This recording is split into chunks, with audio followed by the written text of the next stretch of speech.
Thank you. The committee will now have under consideration House Bill 154. Mr. Ripley. Just before we get started here, there is an overflow room that will be in the local government committee room down on the corner over here for any who are here that can't get in our humble little room here. Mr. Ripley. Good morning, Mr. Chairman and members of the committee. I want to thank you again for giving us this opportunity to consider this important legislation. I delivered a letter on behalf of Dr. David Stevens, the CEO of the Christian Medical and Dental Association, a national organization, and his support and their organizational support for this bill. I would like to defer my remarks, and if, with your permission, Mr. Chairman, perhaps being able to offer closing statements and an opportunity to respond to any questions that may come up, in the course of the testimony, and to let others proceed with speaking to the merits of this bill. I think we can probably do that. Carrie Uhlencott.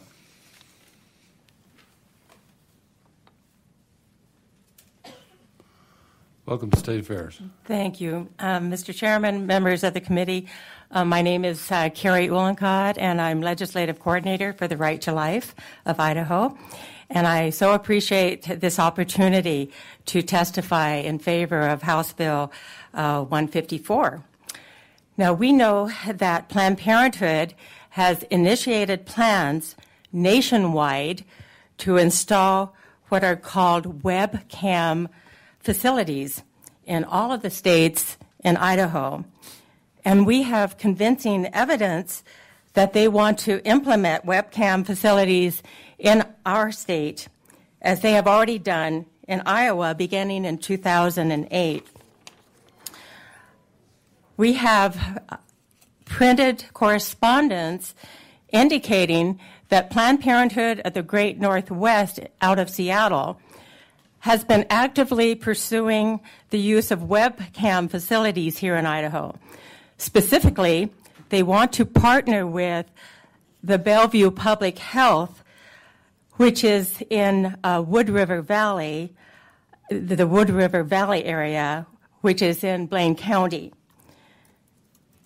Planned Parenthood of the Great Northwest is also actively interested in pursuing this partnership with Bellevue Public Health because they do not have a clinician to travel to this area.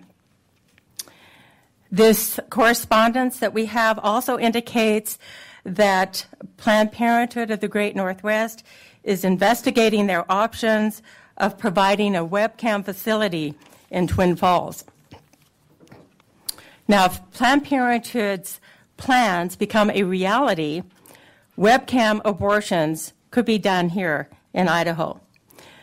A webcam abortion is one that is enabled by a video conferencing system like Skype that actually replaces face-to-face consultation between the doctor and his patient. The doctor never meets or directly examines the mother. Now, promoters of the webcam abortions would have us believe that webcam abortion is a legitimate form of telemedicine and is very safe. But chemical abortions, which combine the two very potent drugs, mifepristone and misoprostol, can have significant physical and psychological health risks for the mother. We have expert witnesses here today that will testify about how chemical abortions are done, and also about the risks, the serious risks and complications related to them. I have submitted that in my written testimony to you as well. There are 17 states now that have passed this very common sense legislation to protect at least the woman's health by requiring the physical presence of the physician when performing a chemical abortion. This requirement is in effect today in 15 of these states. You have this list of these states in a handout that I prepared for you that's in your packet there. Now, at this time, I would like to yield to one of our expert witnesses, Dr. Randall O'Bannon, who is the Director of Education and Research at National Right to Life. Are there questions of Ms. Gillicott? Representative Windrow. I'm sorry, Mr. Chair. I'm sorry. Can you just repeat your name one more time? Carrie Ulanka with Right to Life of Idaho. Thank you. Yes. Seeing no. Dr. Randall. Good morning, Chairman Lurcher, members of the House State Affairs Committee. I thank you for the opportunity to testify before you today. I'm Dr. Randall K. O'Bannon, the Director of Education and Research for the National Right to Life, and I've been researching and writing on chemical abortion for over 20 years. From the time RU46 was first tested in the United States in 1994, to the advent of webcam abortions in Iowa in 2008, and subsequent efforts of Planned Parenthood to expand the use to other states. I have an extended version of my testimony, my oral testimony, here if you wanted to pass that out. From the beginning, the abortion industry has asserted that these drugs are both safe and effective, but too many women have found otherwise. Let me read you the tally from a post-marketing summary on mifepristone published by the FDA on April 30, 2011. More than 2,200 reports of adverse events or complications. More than 600 women hospitalized. More than 300 women requiring transfusion. 256 women reporting infections, with 48 of them classified as severe. 58 cases of ectopic pregnancies. Sometimes these complications prove deadly. The FDA knew of at least 14 deaths associated with use of these drugs in the United States and at least 5 more in other countries. Deadly infections killed more than half of those who died in the United States. Undiscovered ectopic pregnancies with ruptured killed 2 others. Women in other countries have bled to death. They are unidentified by name in the FDA report, but we come up with names and details when we cross-reference cases of what we've seen in the newspapers. Brenda Weiss was a 38-year-old pharmaceutical executive in Chattanooga who died in 2001 after her ectopic pregnancy ruptured. Clinic technicians were unable to find the child in an ultrasound. Weiss's case shows us that it is not enough to have the equipment to date and locate a pregnancy, but that it is essential to have someone who has the training to read an ultrasound, to do a pelvic exam, a blood test, to recognize the signs of ectopic pregnancy which these drugs will not treat. Rebecca Tellberg, a Swedish 16-year-old, and Manon Jones, an 18-year-old from Britain, both bled to death in 2003 and 2005, respectively. Everyone who chemically aborts bleeds, and not just a little. A woman aborting with mifepristone generally bleeds 4 times as much as women having a standard first trimester surgical abortion, and sometimes the bleeding goes on for days or weeks. When the bleeding gets out of control, what a woman needs is not a phone or a webcam, but a doctor close by who can examine her, evaluate her condition, and provide emergency surgery if necessary. In September of 2003, Holly Patterson went to her local Planned Parenthood, signed some forms, took mifepristone there at the clinic, and was administered the misoprostol herself days later. Even though she visited her local ER when cramps and bleeding became unbearable, once she told them she was having an abortion, they simply did a pelvic exam, gave her some pain meds, and sent her home. She was dead just a few days later. What doctors thought to be the side effects of the chemical abortion turned out to be the signs of a massive reproductive infection. There was a sudden rash of these rare clostridial infections once these abortion pills went on the market. Seemingly out of nowhere, several otherwise healthy women, Holly Patterson, Orianne Shevin, Chanel Bryant, Vivian Tran, suddenly contracted this bacteria and died within about a week of their chemical abortions. One of the major problems in all these cases is that the signs and symptoms of an ectopic pregnancy, of a hemorrhage, of a serious reproductive tract infection, that is, painful cramping, heavy bleeding, gastrointestinal distress, also happen to be the standard side effects of the chemical abortion process, signs that even a trained emergency room doctor might easily misinterpret. Someone who's been trained in the use of these drugs, who understands the chemical abortion process, who knows and has examined the patient, really needs to be on hand to manage the situation, not some lowly clinic administrator who's drawn the short straw and gotten weekend phone duty.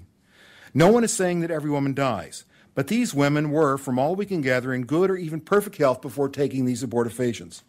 They were, we must assume, screened and counseled and given the correct pills, but things somehow went horribly wrong, and the help they needed was neither close enough, nor swift enough, nor capable enough to save their lives. The folks at Planned Parenthood and their allies in the abortion industry may try and tell you that they've learned from their experience, that they've modified their protocol, and that they've eliminated the problems, but the women have continued to suffer and be injured and risk death after every government warning, every protocol adjustment, every new innovation. Webcam abortions are their latest innovation, one that stands to increase Planned Parenthood's reach and its revenues, but does not promise to make women's lives any safer. They claim high safety and efficacy rates with webcam abortion, but the critical data is missing. In Grossman's 2011 webcam study from the Journal of Obstetrics and Gynecology, 58 women, or 21% of the participants, were lost to follow-up.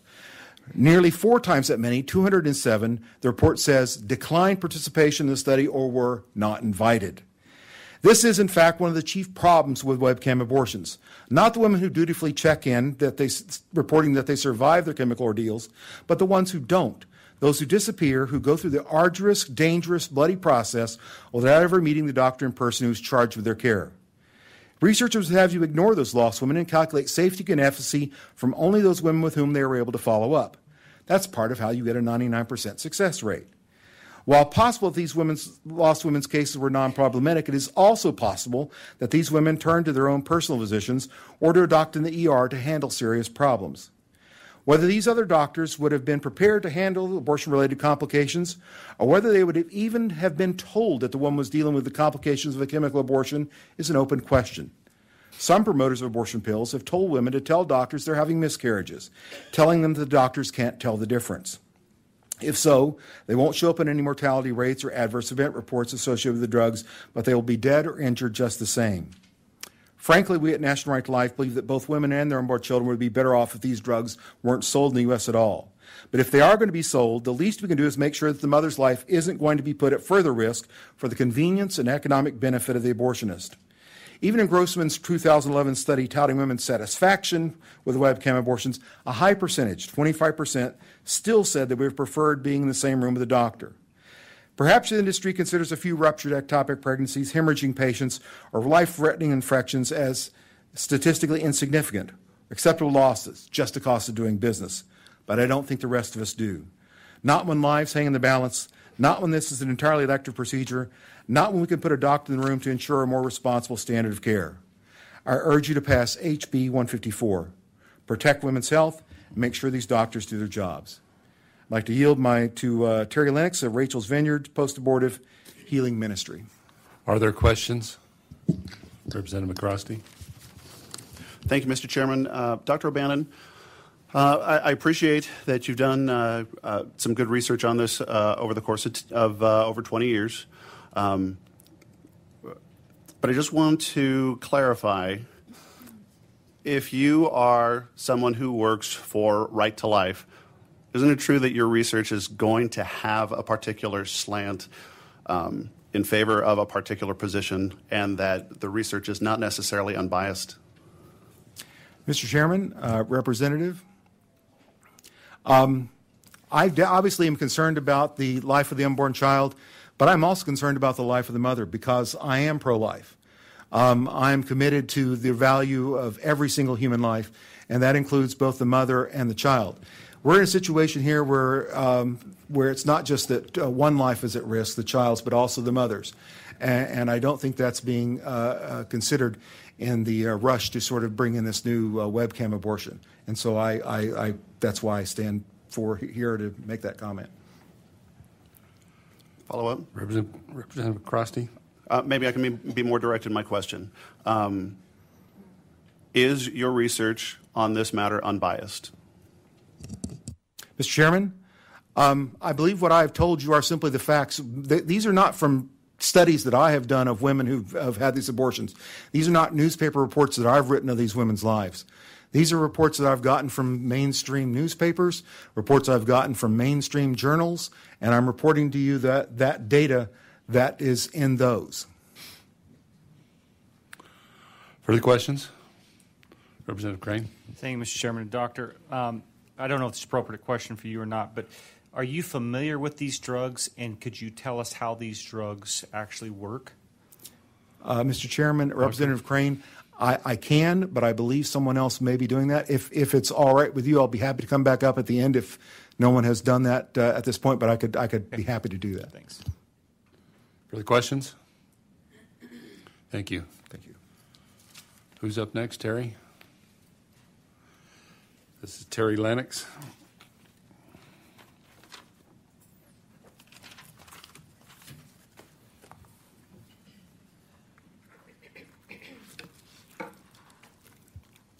Please state your name and who you represent for the record. Mr. Chairman, members of the committee, my name is Terry Lennox.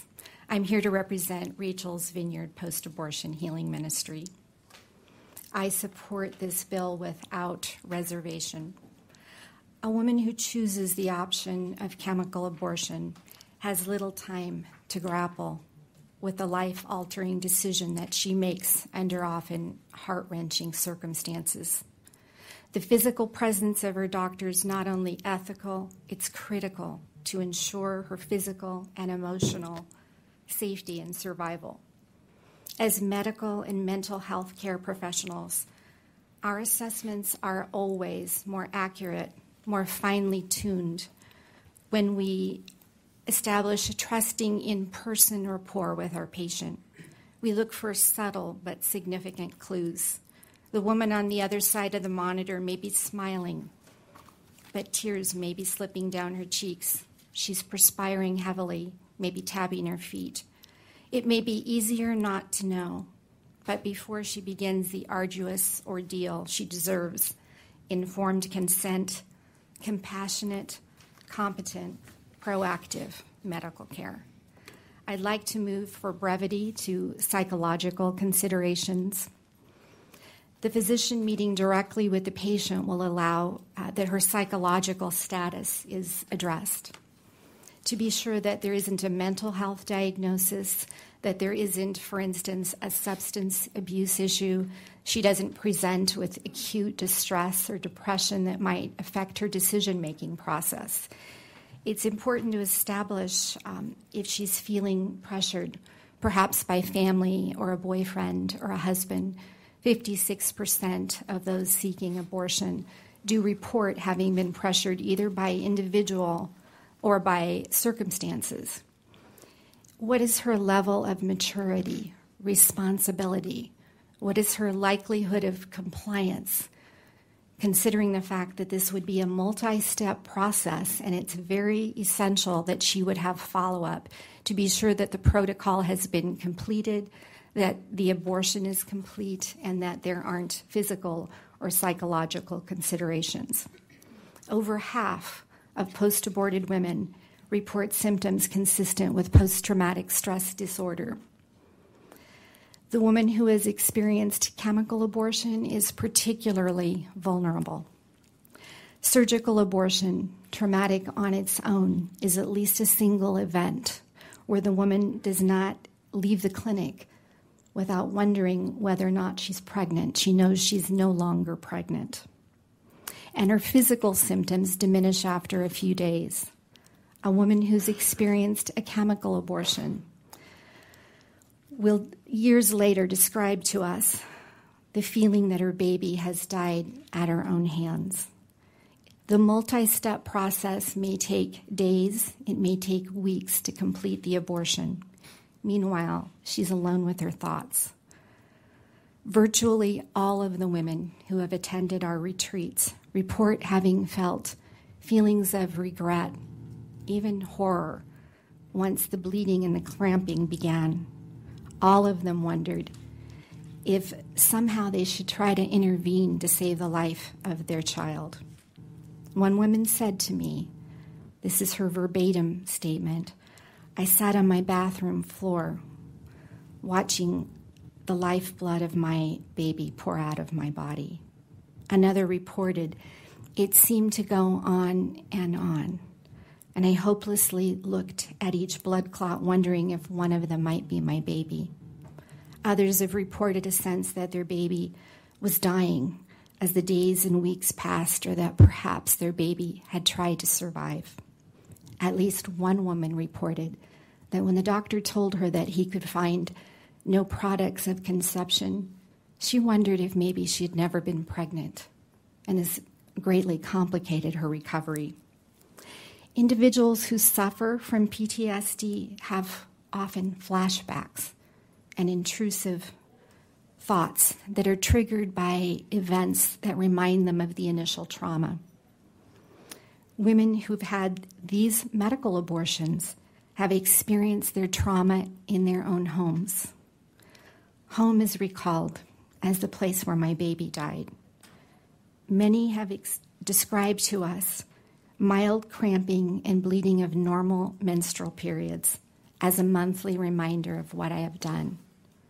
New mothers who experience normal uterine cramping and bleeding with subsequent childbirth and early breastfeeding have reported particularly disturbing reminders of their abortions, even as they held their healthy new babies, feeling overwhelmed by guilt and shame. The follow-up appointment with her physician is essential in providing early intervention, support, and appropriate counseling that may help the woman to begin the process of healing as she moves on. HB154 offers protection to women and encourages her physician to do the right thing. Thank you. Are there questions? Representative Wintrow. Thank you, Mr. Chair. And please say your name again. I'm sorry. Terry Lennox. Terry. Thank you, Terry. I should write that down. Okay. You had mentioned when a woman goes to an abortion provider, is there not already in law in this state pre-counseling that's required of women prior to even accessing an abortion, whether medicational or surgical? Mr. Chairman and Representative, there is such a ruling. I would like to address that from the personal experience of having done my doctoral research with post-aborted women. I guess I'm just asking, is there a law currently, Mr. Chair, that requires women to get pre-counseling prior to accessing the abortion? Mr. Chairman and Representative, I'd like to just make sure that those behind me could answer that question perhaps better. I like it. Further questions? Yes, we'll see if we can get an answer later. Okay. At this time, I'd like to yield the floor to Sue Thayer, who will speak to us from her personal experience with webcam abortions in the state of Iowa. Sue Thayer. Welcome to State Affairs. Please state your name and who you represent for the record. Sue Thayer. I don't really represent anybody. Idaho Right to Life, I guess, are the ones that invited me. Good morning, Mr. Chairman and committee. My name is Sue Thayer. I was employed by Planned Parenthood of Greater Iowa from April of 1991 through December of 2008 as the clinic manager of the Storm Lake Center. In late 2007, upper management mandated that every center would become a webcam abortion facility. The idea for webcam came from a crime scene show where telemedicine was used. For Planned Parenthood, it was a solution to the shortage of doctors willing to travel the state doing surgical abortions. With no doctor, nurse, or any medical staff on site, transvaginal ultrasounds are done by entry-level staff and non-medical staff. The image is then scanned to a doctor at a central computer who determines the length of gestation. If it's 70 days or less, she pushes a button on her computer that opens a drawer at the remote center. The doctor then watches via a Skype-like connection as the patient takes the first set of pills, Mifeprex, which basically block nutrition to the baby. The next set of pills, misoprostol, are sent home with the patient and taken 48 hours later. This starts the contractions, and the woman delivers the dead fetus at home. Patients are told that the abortion process will be like a heavy period, when in fact many women experience several days of very heavy bleeding and severe pain. Some women actually see their tiny baby in the toilet, with a few patients even returning to the clinic with their babies in Ziploc bags. When I voiced concerns about the safety of non-medical staff doing webcam abortions, my supervisor, Todd Buhacker, told me that if you are breathing, you can do a transvaginal ultrasound. It's a lot like running a joystick. When I questioned the legality of webcam abortion, I was told that all our I's are dotted and all our T's are crossed, and nothing will stop us. Planned Parenthood told the Iowa Board of Medicine that the staff performing this invasive procedure are qualified and certified.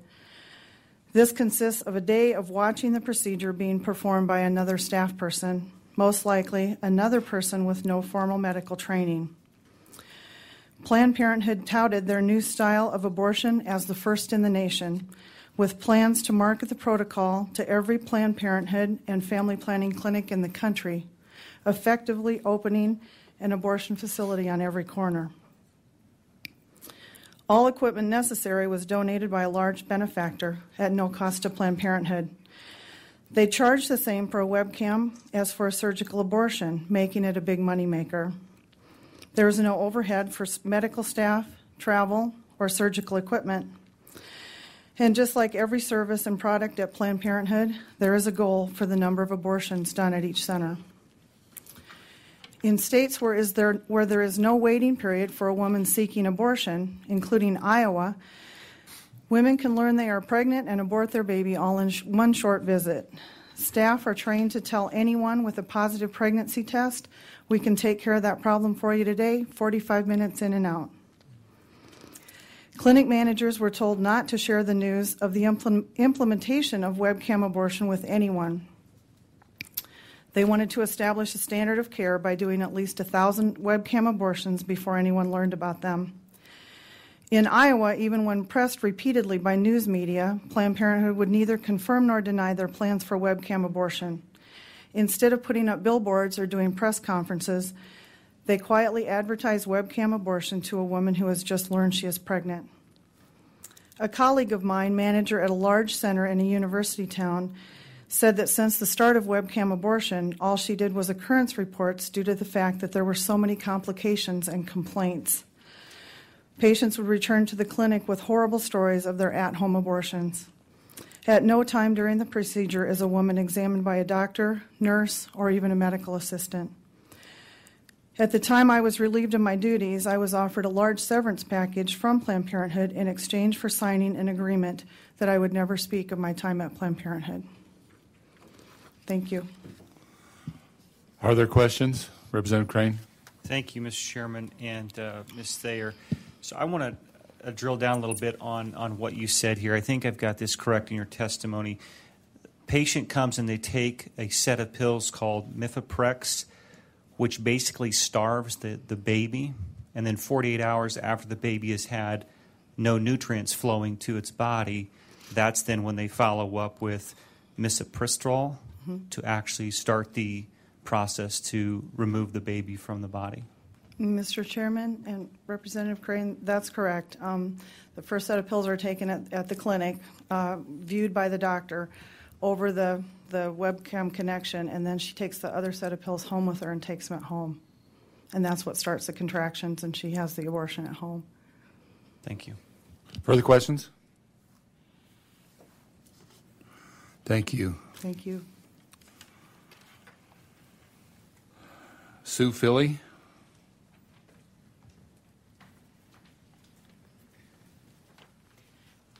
Chairman Larcher, committee members. My name is Sue Philly. I'm a resident of Boise. I oppose House Bill 154. I am president of Transform Idaho, a statewide, all-volunteer, nonpartisan nonprofit that was formed in 2012 to support women's rights in Idaho. That year, I delivered over 5,000 signatures to the legislature from citizens who stressed that they did not want lawmakers to interfere with women's access to health care services. Idaho citizens, and women in particular, are only safe when laws don't interfere with their patient-doctor relationship. I'm saddened and alarmed that a bill proposed by Right to Life of Idaho, an ideological non-medical group, would be brought to this floor. Medical abortions are safe procedures. Keeping access to telemedicine is an important issue in our rural state. We already have too many women who are low income, and too many who live long distances from health care providers. Telemedicine may provide a critical role in health care in the future. It can save the state money, and it can save lives. This is a bad bill. It could be impossible or fatal to need to drive to a distant doctor's office. Only women, or men for that matter, and their doctors should decide what procedures, medicines, chemicals, or processes are appropriate in a medical situation. I would like to quote the experts on women's health care, the American College of Obstetricians and Gynecologists. They are women's health care physicians. I have a source, and I will submit it for the committee. Quote, safe, legal abortion is a necessary component of women's health care. The American College of Obstetricians and Gynecologists supports the availability of high-quality reproductive services for all women and is committed to improving access to abortion. Access to abortion is threatened by state and federal government restrictions, limitations on public funding for abortion services and training, stigma, violence against abortion providers, and a dearth of abortion providers. We certainly have a dearth of abortion providers in Idaho.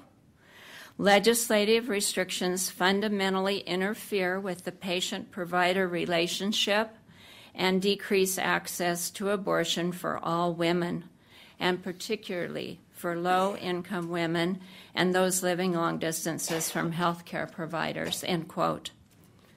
This bill harms and demeans women by removing their ability to control their bodies and their health while claiming to protect them. I urge you to vote against it. Thank you. Further questions? Representative Batt? Thank you, Mr. Chairman. Ms. Philly. Ms. Philly, I have a question for you. Don't go away yet. Not yet. I'm back. Thank you, Mr. Chairman. Ms. Philly. So you brought up a concern that I was worried about, and that is the long distance to the provider.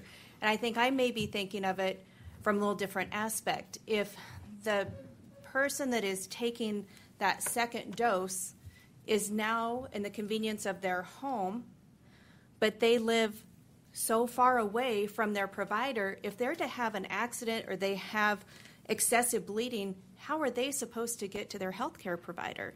I think that is obviously one way to think about it. Another way to think about it is that people around the state may have a number of health care problems that they could be trying to address by using experts around the state who can communicate with them via telemedicine. And there may be an emergency where that's required. Mr. Chairman, may I have a follow-up? Representative Batt? Thank you, Mr. Chairman. I'm sorry, but I don't think you answered my question. So Okay. I live a ways from town, and when we've had to make appointments, I mean, you schedule out, you know it's going to take so many hours to get into town, and you allocate for those. But in this case, if you take that second dose, you're Right. at home, you have an emergency situation because there's excessive bleeding. I see a huge problem with that for those folks that live a long distance away from home or are in the more remote areas. What are they supposed to do? I agree with you that this may be a problem in that context. I'm pointing out the other side of the issue, which could be that the opportunity to access telemedicine and to consult with a doctor long distance could be a lifesaver as well. It's a complicated juxtaposition of the two possibilities. Representative Crane.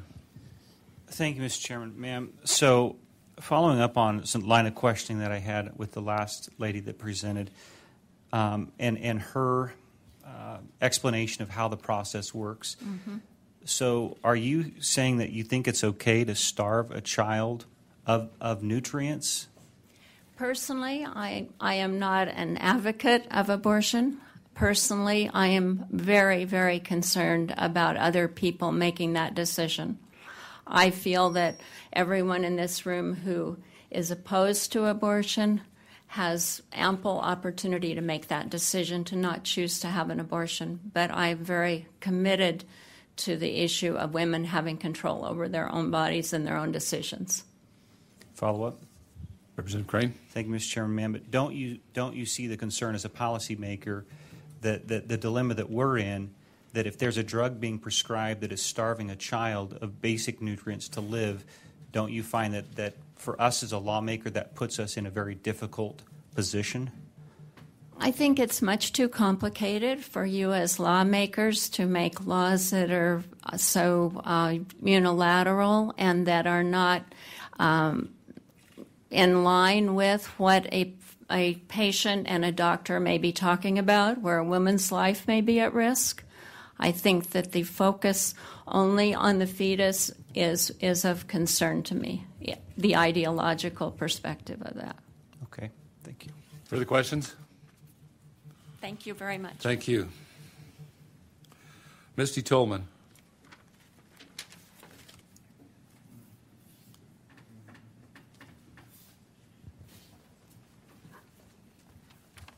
Mr. Chairman, members of the committee, thank you. My name is Misty Tolman. I live in Meridian in District 20, and I'm here to testify in opposition of HB154. This harmful bill is attempting to restrict a very safe medication procedure under the guise of women's safety, as proponents would have us believe. It concerns me very much that as a result of this bill, my doctor would not be able to take the safe medical steps necessary to provide the medical care that we together decide is best for me, but would have to bow to unnecessary rules and regulations implemented by politics. These bills are nothing more than politicians trying to come in between women and their doctors to place additional barriers on abortion that have no medical basis. I urge you to vote no on HB 154 and leave these personal private medical decisions up to me, my doctor, my family, and my faith. Thank you. I stand for questions. Are there questions? Sorry about that. Representative Andrus. Thank you, Mr. Chairman, and Ms. Tolman. Thank you for coming. The people who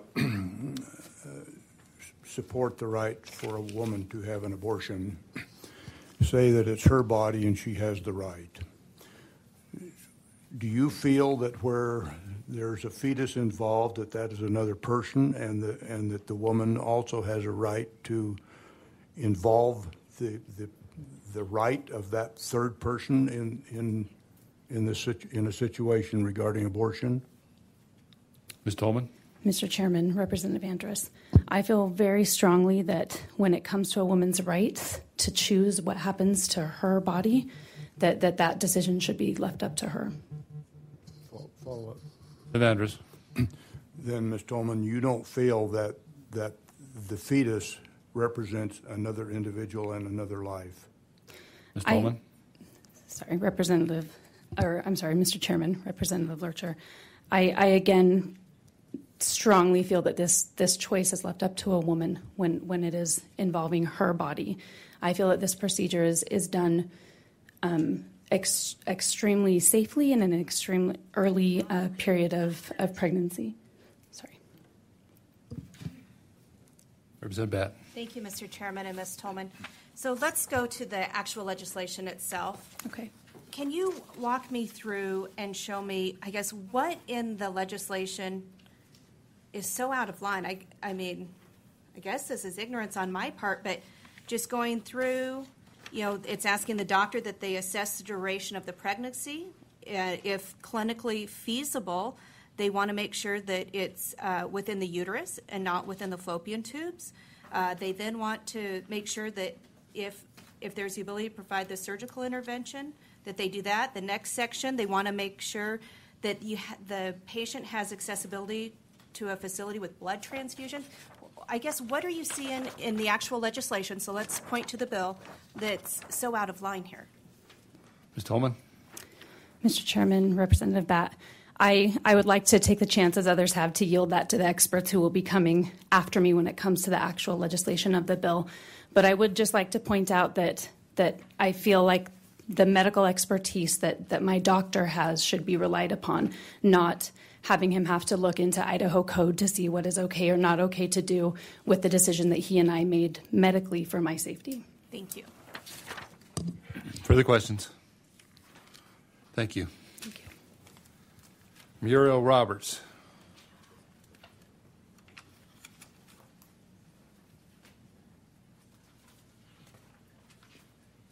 After her will be Barbara Condon. Welcome Chairman to the Larcher committee. and members of the committee. My name is Muriel Roberts, State President of the League of Women Voters of Idaho. The League of Women Voters of the United States, after grassroots adoption of the issue of reproductive choices, after study and consensus, reached a position in 1983 which says, the League of Women Voters of the United States believes that public policy in a pluralistic society must affirm the constitutional right of privacy of the individual to make reproductive choices. HB154 would require a physician to take medically unnecessary steps in order to provide a woman with a medical abortion. The legislature does not have the medical knowledge or indeed the right to make medical decisions, which should be decided in private by a woman and her doctor who does have the training and the responsibility to make medical decisions. The League of Women Voters of Idaho requests that this bill be halted in committee and go no further. Women have no need of the legislature's protection on this private matter. This is, as has been said before, a solution in search of a problem. Thank you for allowing the League to weigh in on the side of women's rights to privacy for decisions related to reproductive freedom. Are there questions? Thank you.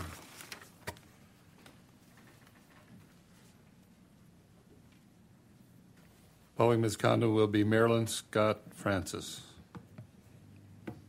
Go ahead.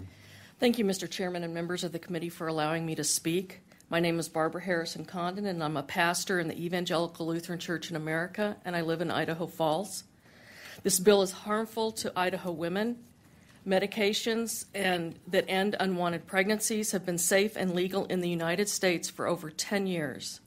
This bill only serves to put undue burden on all Idaho women seeking to end pregnancy by pharmaceutical means, but especially on women living in rural Idaho and low-income women. By adding additional burdens to medication abortion, HB 154 will make it more difficult for women to access this proven and safe option. This bill isn't about helping women be safer or healthier. It's about dictating to women what health care options they have or don't have. When you take away or grossly inhibit safe and legal avenues for women to end unwanted pregnancies, you endanger their lives. And that not only has consequences for the woman herself, but also for her spouse if she's married, and for her children if she has any. I urge you to stand up for the women of Idaho and honor their intelligence and integrity to make the best decision for themselves and their families when they are faced with the difficult choice of whether or not to terminate a pregnancy. I urge you to refuse to take it upon yourselves to be the health care decision makers for women in Idaho. Thank you for your time. I stand for questions. Are there questions? Thank you. Mr. Chair, I just have one. We do have a question. Representative Wintrow. Sorry. Thank you. Is it Reverend? Yes. Thank you, Reverend. So it sounds like you're concerned about safety of women, and that's why you came here to speak today. I find it very interesting that you're a pastor of a church and you're advocating this way. Can you talk a little bit more about that? Yes, Mr. Chairman, Representative Wintrow. As a pastor, I counsel people and have counseled women and worked with women who've both chosen to end a pregnancy and those who choose to carry on a pregnancy. In my personal life, I've housed women who chosen to carry on a pregnancy but needed a place to stay. I just personally and religiously believe that it's the woman's choice for her own health care and that of her family. whether or not to end a pregnancy. Thank you, Mr. Chair. Thank you, Reverend. Further questions? Representative Crane. Mr. Chairman and Reverend, picking up along the line of questioning Representative Rentrow was headed down, I find that interesting as a pastor and representing the church or Christ's position on issues, that it seems to me, in my recollection, that Christ spoke very strongly against those that would harm children. Did he not, advocate for if someone harms the children, it'd be better that a millstone is hung about their neck and they're cast in the midst of the sea? No, sir, I don't believe that that's actually scripturally correct. Oh, okay. Sorry. He did advocate for children in a society where children were property. And if you read Old Testament scripture, particularly in Leviticus, and I don't happen to have the particular passages at my fingertips, if a woman who was pregnant was accidentally or purposely killed, there was no legal ramification in terms of the loss of a life of the unborn child. It was more retribution for the loss of property, which is how the unborn child and the woman was seen in Old Testament times. Follow up, Mr. Chairman. Representative Crane. Thank you, Mr. Chairman. But it seems as when I read the Bible and read about Jesus and his interaction with children, I think there was, and maybe I could be mistaken again, but it seems like to me that he also one time when children were huddling around Jesus, that the apostles were trying to shoo the children away, and Christ said no. Right. And that he wanted them close. I find it in direct contrast where a pastor would be advocating for essentially starving a child, that taking medication, that a woman could take this medication and that they would actually starve a child. I in my religious faith and what I read, I don't see that Jesus would advocate for that anywhere. Jesus, Chairman and Representative Crane, in my reading of Scripture, Jesus often advocated for women and for their rights in a society that didn't give women any kind of rights. And I believe that he would advocate for the life of the woman over and above the life of a fetus. He did love children and invited children to come and be with him in a society that did not value children. If a woman is making a decision to end a pregnancy and chooses to do a medical abortion, if that avenue or any legal and safe avenue is not open to her, she may choose to end her own life, in which case both she and the fetus are destroyed. Thank you. Representative Crosty. Thank you, Mr. Chairman. Reverend Harrison Condon.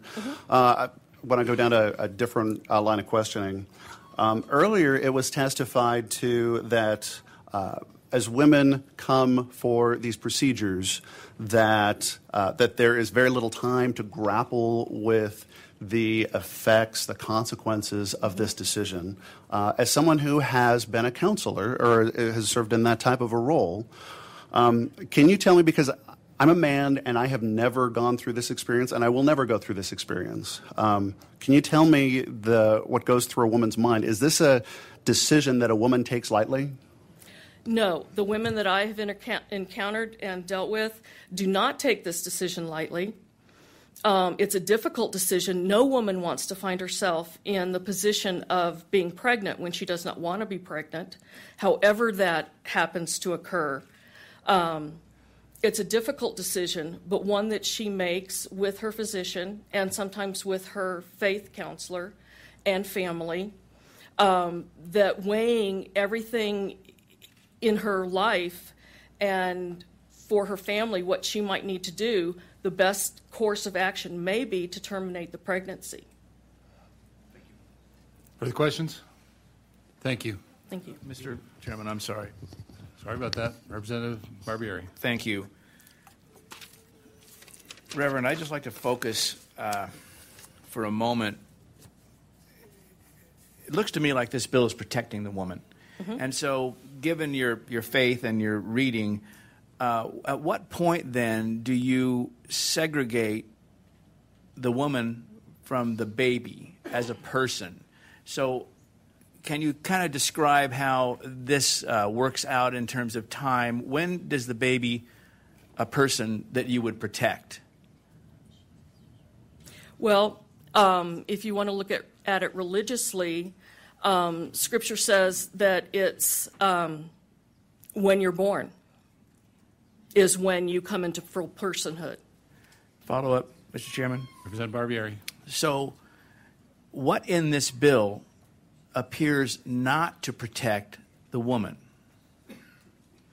Representative or Chairman and Representative Barbieri, it would make it more difficult for women who live in particularly in rural areas or low-income women to both make the first trip to physically see a doctor and then also for follow-up trips to see the physician, when in reality, if she could see a physician, say by Skype, then economically as well as physically and perhaps even emotionally, it would help her to be able to do it from where she lives and not have to travel long distances to physically be in the presence of a physician. One more follow-up, Mr. Chairman. Representative Barbieri. It sounds like most of the rationale for your argument is not religious and not connected to your pastorhood. The issue of danger in these taking these chemicals to the woman does not sound like it is weighed too heavily in your decision making. Is that an accurate portrayal?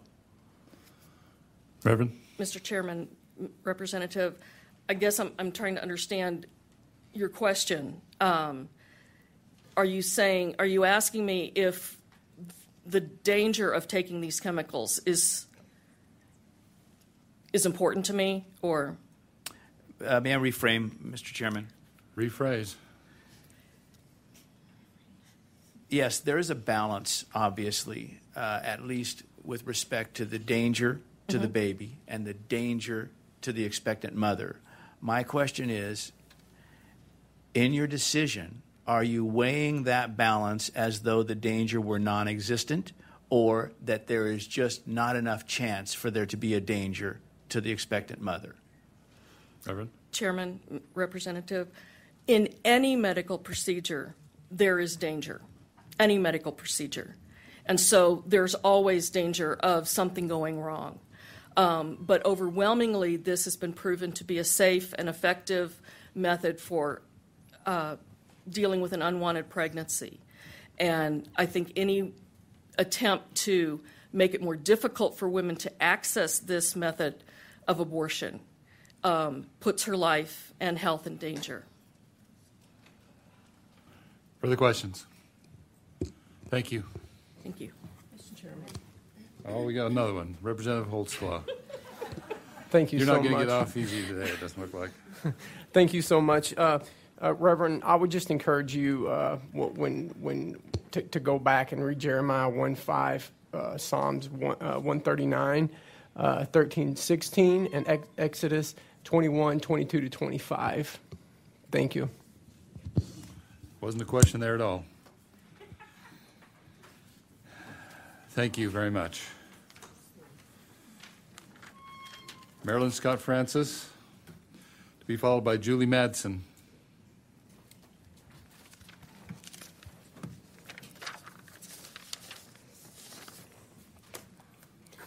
Welcome to State Affairs. I hope that's not a 40-page document. It is not. That's copies for anyone who would like them. Maybe it should be, though. Mr. Chairman and committee members, my name is Marilyn Scott Francis. I am from Pocatello, Idaho. Before I moved to Pocatello, I was from Twin Falls, Idaho, where I served for 25 years as the executive director of the Pregnancy Crisis Center there. In that process, this became a big issue with us. As a matter of fact, one evening I answered a hotline call, and a woman was screaming on the other end of that hotline. She was saying, "It's a baby, it's a baby." I feared that she had delivered a newborn baby at home without any preparation or any help because she was so hysterical. What I found out was that Planned Parenthood had given her medical chemicals to end her pregnancy. She had gone to them seeking help when she suspected that she might be pregnant. They told her that she was about 6 to 7 weeks gestation and that she didn't have to worry about it because they could help her not be pregnant anymore by simply taking some medication. She never believed in abortion, but they told her that it was not an abortion because it was not even a baby yet. She gave them the money that they had asked for. She took the pills, and she proceeded to end her pregnancy. They sent her home with more medication, and they told her that she would have the abortion in the comfort and the privacy of her own home. At home, the bleeding and the cramping started. She said that there was nothing comfortable about it. She said that it was more painful than what she could have ever imagined, and that what they had told her that it was much worse than that. In her own bed, she delivered a very tiny, tiny baby in her underclothing. When she saw this baby, she panicked. They had told her that it was not a baby, but she could see hands and feet and arms and legs and the head. She hysterically asked me what she should do with her baby, and I told her she did have several options there. She could bury it, she could flush it, or she could take it to her local hospital and let them incinerate it. This upset her even more. She said it wasn't fair, that they had lied to her and that they told her it wasn't a baby. We talked for many hours on the hotline that night. A few minutes after hanging up, a text picture message arrived on my hotline cell phone. It was a picture of a very small baby in her hand, and in the text that came with it, it said, "It is a baby." Even though I'd been doing this for many, many years, I still was surprised to see such a perfectly formed baby. I later showed this picture to a doctor, and he told me that he thought that baby was probably 9 to 10 weeks, not the 6 to 7 she had been told. I wish I could say that that was the only call that I've received, but that's not the case. These calls all became very similar, and they became very familiar and very frequent. I stand for empowering women, for giving them the facts to make a good decision, and for giving them the best medical care possible. Anything short of that is part of this war on women that so many are concerned about. To undergo this type of procedure by webcam is a further victimizing a woman because she's not allowed the common expectation of meeting with a doctor who would assess her history, assess her condition, both physical and emotional, and counsel with her. She also expects to have a doctor to go back to if there's any additional or ongoing concerns. This would not be the case in a webcam abortion. In closing, I urge you to support House Bill 154 so women are not further victimized. No woman in America should be denied proper, adequate personal health care for the sake of increasing profits, by increasing quota numbers, by doctors who possibly are hundreds and hundreds of miles away. I have the picture of that beautiful yet very sad baby, if any of you would like to see it. I carry it with me as a reminder of why I help the women that I do. Are there questions? Thank you. Thank you. Julie Madsen, followed by Angela Dwyer.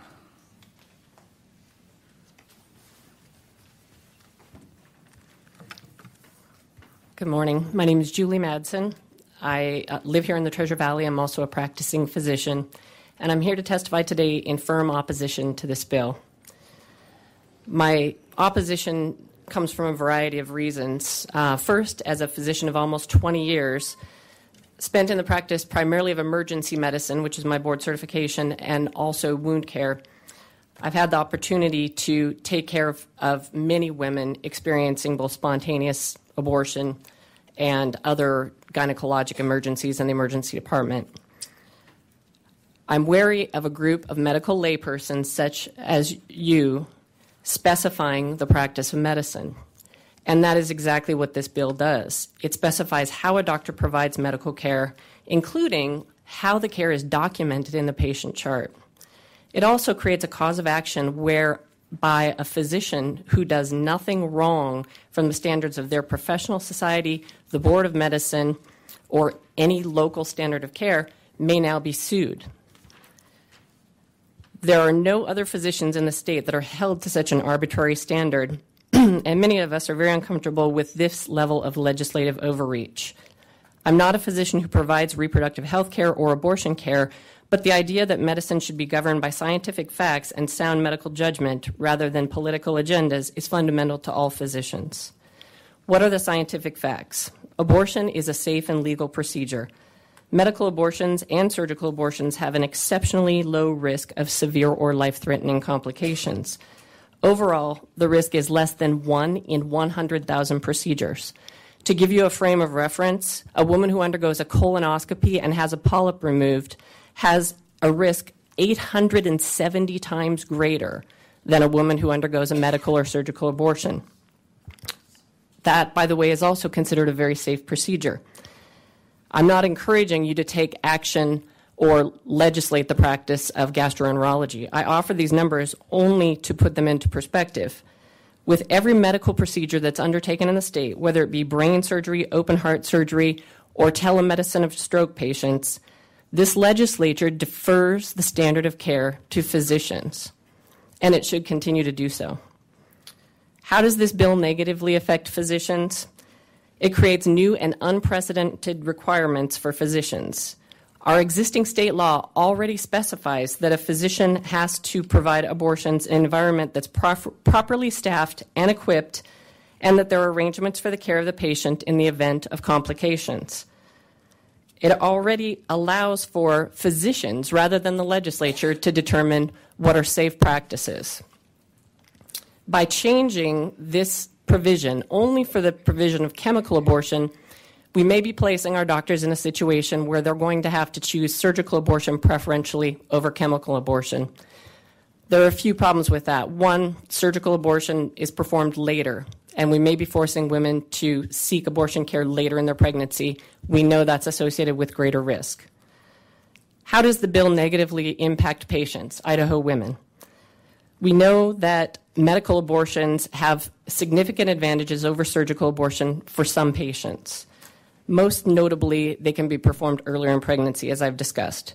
The World Health Organization considers early chemical abortion the safest way of terminating a pregnancy.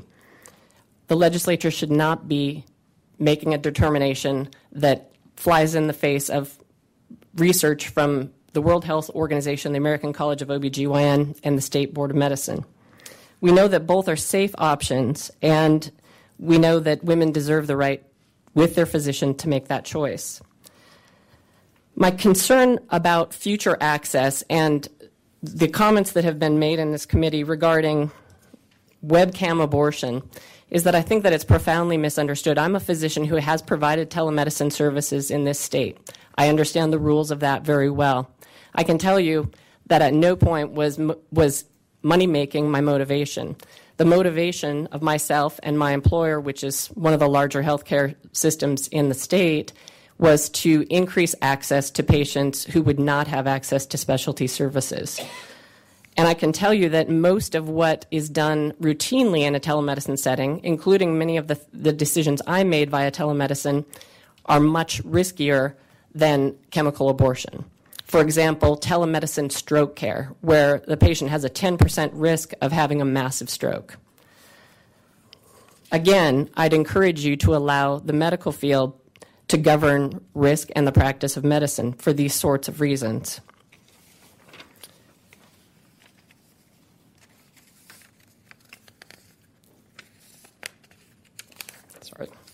My final, just in summary, I'd like to point out that I believe that House Bill 154 is flawed legislation, and I think there are many unintended consequences that could affect both physicians and women in Idaho. First, it'll potentially steer many women away from chemical abortion and leave surgical abortion as their only option. We know that that will result in some women taking pregnancy later, and that increases their risk substantially. It also intrudes upon the physician-patient relationship, forcing physicians to depart from their ethical obligation to provide medical care, which is based on science and their best medical judgment, rather than arbitrary restrictions that are imposed by the legislature. The attempt by laypersons to understand and codify something as dynamic as medicine is dangerous. It's dangerous for patients and it's dangerous for physicians. Remember that as physicians, we are already bound by our code of ethics, our professional boards, and the community standard of care. No compelling public health issue has been advanced today to justify this government intrusion into private medical decisions. As has been stated, I believe House Bill 124 is a solution looking for a problem, and I would encourage you not to take further steps to put government in exam rooms between women and their doctors. I'd happily stand for questions. Doctor, could you indicate in the legislation where you see this violates the community standard of care? I believe that it sets a different standard of care, which is far and above the community standard of care. Yeah. About what the bill does? So I'm comparing the bill to 18608, which is existing legislation. And the existing legislation is very much in line with what the community standard of care is currently. It essentially leaves it to the physician to determine what the appropriate level of staffing and care and training of those occupying facility are. It leaves it up to the physician to determine how they document their medical care and what's in their medical record. And it leaves it up to the standard of care whether that physician would potentially be litigated against. Whereas this creates an entirely additional cause of action against a physician who may have not violated any principles of practice and may have been, in fact, providing care that was at or above standard ethically as well as medically and still potentially be sued. There's no procedure performed in Idaho that sets a standard above the community standard of care, with the exception of now chemical abortion. Further questions? Representative Wintrow. Thank you, Mr. Chair. Doctor, I appreciate your testimony and clearing up some things. I have a couple questions, if that's okay, about the standard of care, if that's all right, Mr. Chair. I had actually written that down because Ken McClure, who was from the IMA, came to testify when this bill was introduced, and he brought up that notion of standard of care. So so it sounds like your concern is that if we codify the standard of care here, we might be going down a road to codify standards of care for other medical procedures? Mr. Chairman, Representative Wintrow, that is my concern. And specifically, my concern is that it seems strange that we would choose to very clearly prescribe in detail the care of a woman undergoing an exceptionally safe procedure when, in fact, if we're going to really worry about women's health or patients' health, we would look at the millions of procedures that are done every day in Idaho that are substantially more risky. Follow up, Mr. Chair. Representative Wintrow. Thank you. So what you're telling me is that, to your knowledge, there are no other Idaho codes that specify medical practice or procedures as this one does. Mr. Chairman, Representative Wintrow, that is correct. One more follow-up. Representative Wintrow. Doctor, in your estimation, then, my question is, if this bill is approved and we come up with even safer standards, or we find that the community or standard of care for this practice changes, how will we be able to change it for the health and safety of the woman? Doctor? I'm sorry, can I just ask you to clarify that question? Well, I guess my what's going around in my head is if we put this into code, here's all the step-by-steps, instead of going by the standard of care as we would with any other medical practice. So if heart procedure changes next week, we found a better way to do open heart surgery. However, if it's codified, my concern is, could we change it that easily? And would medical practice be bound to what was in code versus the standard of care as devised by best practice in medicine? Mr. Chair and Representative, I think that I think you're exactly stating the concern that I have, as well as many other physicians have with this legislation, which is you're a layperson legislature. You meet a few weeks a year. Between your close of session this year and your open of session next year, there will have been literally thousands of advances in medicine. And you writing them into a bill that will then drive how physicians practice medicine is a dangerous practice. Mm-hmm. Further questions? Representative Barbieri. Thank you, Mr. Chairman. Doctor, you used the term spontaneous abortion. Is that what we used to call miscarriage? Well, that's probably a little difference between the lay terminology and the medical terminology. You know, when I'm through medical school and training, we consider a miscarriage a spontaneous abortion. Thank you. Follow-up, Mr. Chairman. Barbieri. You mentioned the risk of colonoscopy. Can that be done by drugs? Mr. Chairman, Representative Barbieri, it can not be done by drugs. It can, however, be done remotely, where you swallow a pill, and this pill has a little camera, and it makes its way through your intestines, and those images are uploaded to a doctor who's often thousands of miles away, who then interprets that. Follow-up, Mr. Chairman. Barbieri. Can this same procedure then be done in a pregnancy? Swallowing a camera and helping the doctor determine what the situation is with the... Mr. Chairman and Representative, it cannot be done in pregnancy simply because when you swallow a pill, it would not end up in the vagina. Fascinating. That certainly makes sense, Doctor. Follow up one more time, Mr. Chairman. Representative Barbieri. Going now to the properly staffed and equipped doctors' offices, how does that reflect on telemedicine in general with respect to, again, referring back to the last question, how does that then reflect on the doctor's ability to use that adequately staffed doctor's office and equipped doctor's office thousands of miles away? Chairman Larcher and Representative Barbieri, I think just a point of clarification, we wouldn't be talking about thousands of miles away because Idaho rules on telemedicine specify that you're an Idaho licensed physician. However, that said, it definitely creates the ability to give care in more remote settings. However, it's very well regulated. So, for example, in the setting that I practice telemedicine, the patient had to be interviewed and intaken by a nurse. There are very strict guidelines about the communication that has to take place face-to-face by camera with contemporaneous audio and video. And the other point I'd like to make about that is that we've heard much testimony about webcam treatment, but it is in fact the standard of care in this state that psychiatrists perform telemedicine. So a psychiatrist who has a patient who is suicidal, depressed, anxious, any one of the number of adjectives that's been used to describe a woman who's seeking abortion care is routinely evaluated and treated today by telemedicine in Idaho. One more follow-up, Mr. Chairman, if I may. Barbieri. Thank you. And lastly, rather than continue a discussion on the issues which we'll address at the end of this, the last question I have is how, in your estimation, obviously, does the legislation encourage surgical over chemical abortions? Mr. Chairman and Representative,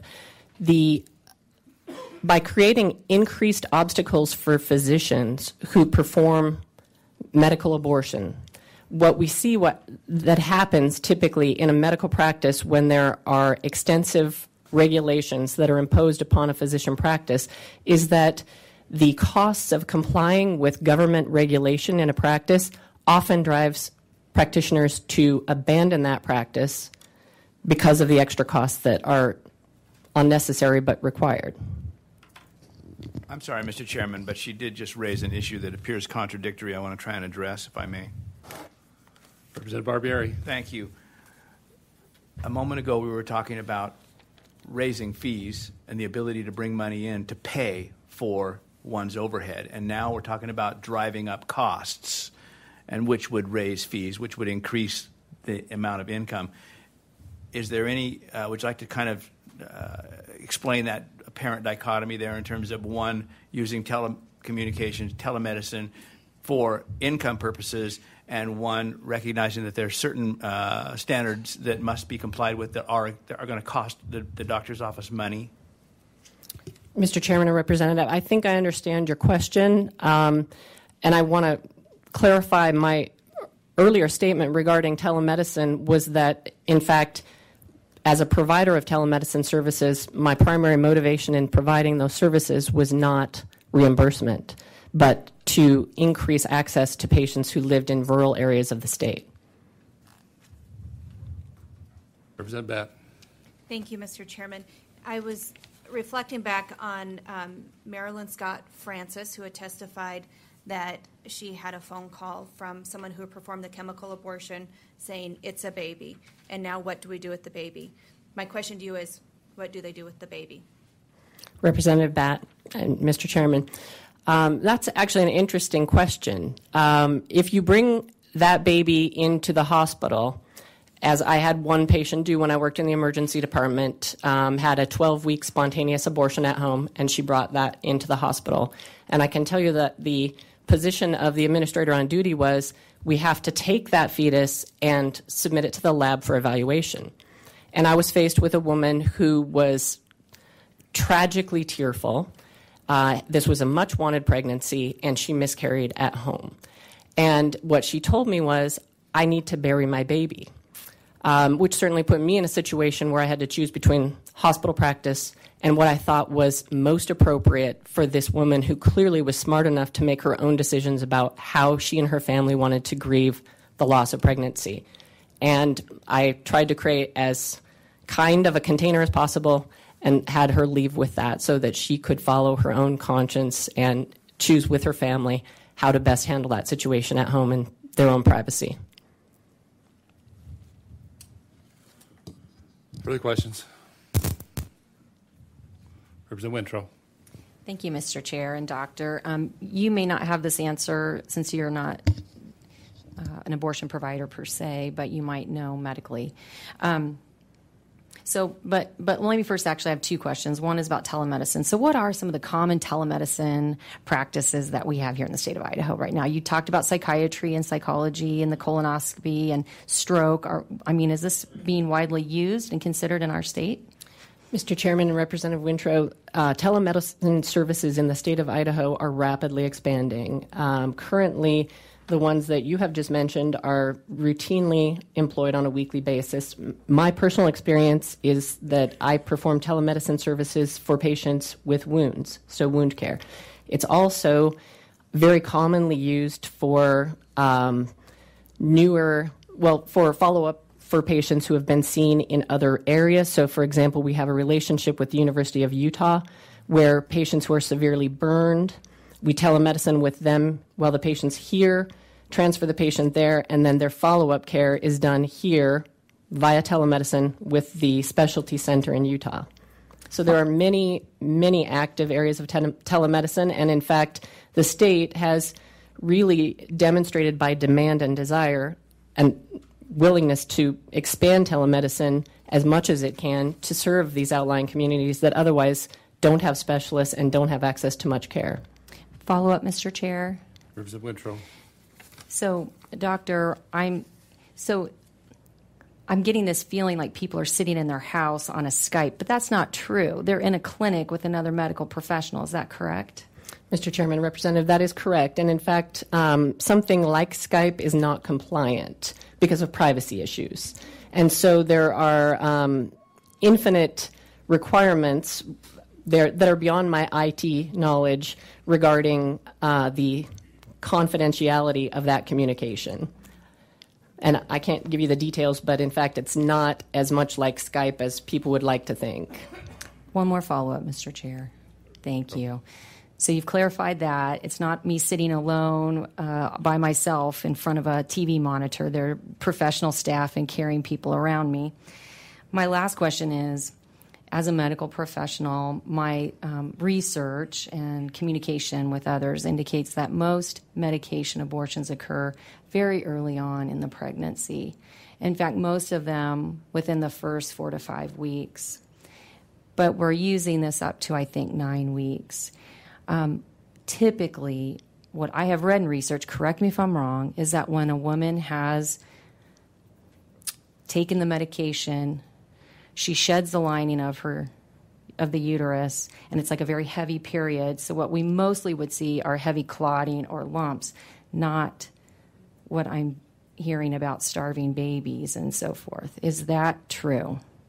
Mr. Chairman and Representative Wintrow, I can tell you, based on my personal experience having cared for women in the emergency department who had spontaneous abortions or miscarriages, which was an extremely common part of my practice. And oftentimes there would be products of conception that would be passed either in the emergency department or brought to the emergency department.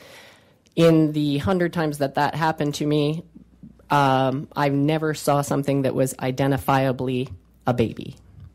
So it was a small little mucus sac. It was a blood clot. I never saw anything that I would, as a physician, recognize as a child. Thank you, Doctor. Thank you, Mr. Chairman and Doctor. Thank you for being here today. So the drug that is taken first, Mifeprex, does it block the nutrients to a fetus then? Mr. Chairman, Representative Crane, I'm not the person most expert to discuss specifically the action of the drug, so I'll defer that question because I don't feel that I'm the most qualified person to answer that. Fault, Mr. Chairman. Representative Crane. Thank you, Mr. Chairman and Doctor. Doesn't your license through the state of Idaho allow you to dispense medication? Mr. Chairman, Representative Crane, yes, it does. Thank you, Mr. Chairman. Follow up? Representative Crane. So with that knowledge, this drug, if you were to prescribe this drug, you would obviously know what the side effects are and what the drug does. Is this not what the intended use of this drug is? Mr. Chairman, Representative Crane, I don't prescribe this drug. I'm not a reproductive health care expert, nor do I perform abortion in my practice. Follow up, Mr. Chairman. Thank you, Mr. Chairman and Doctor.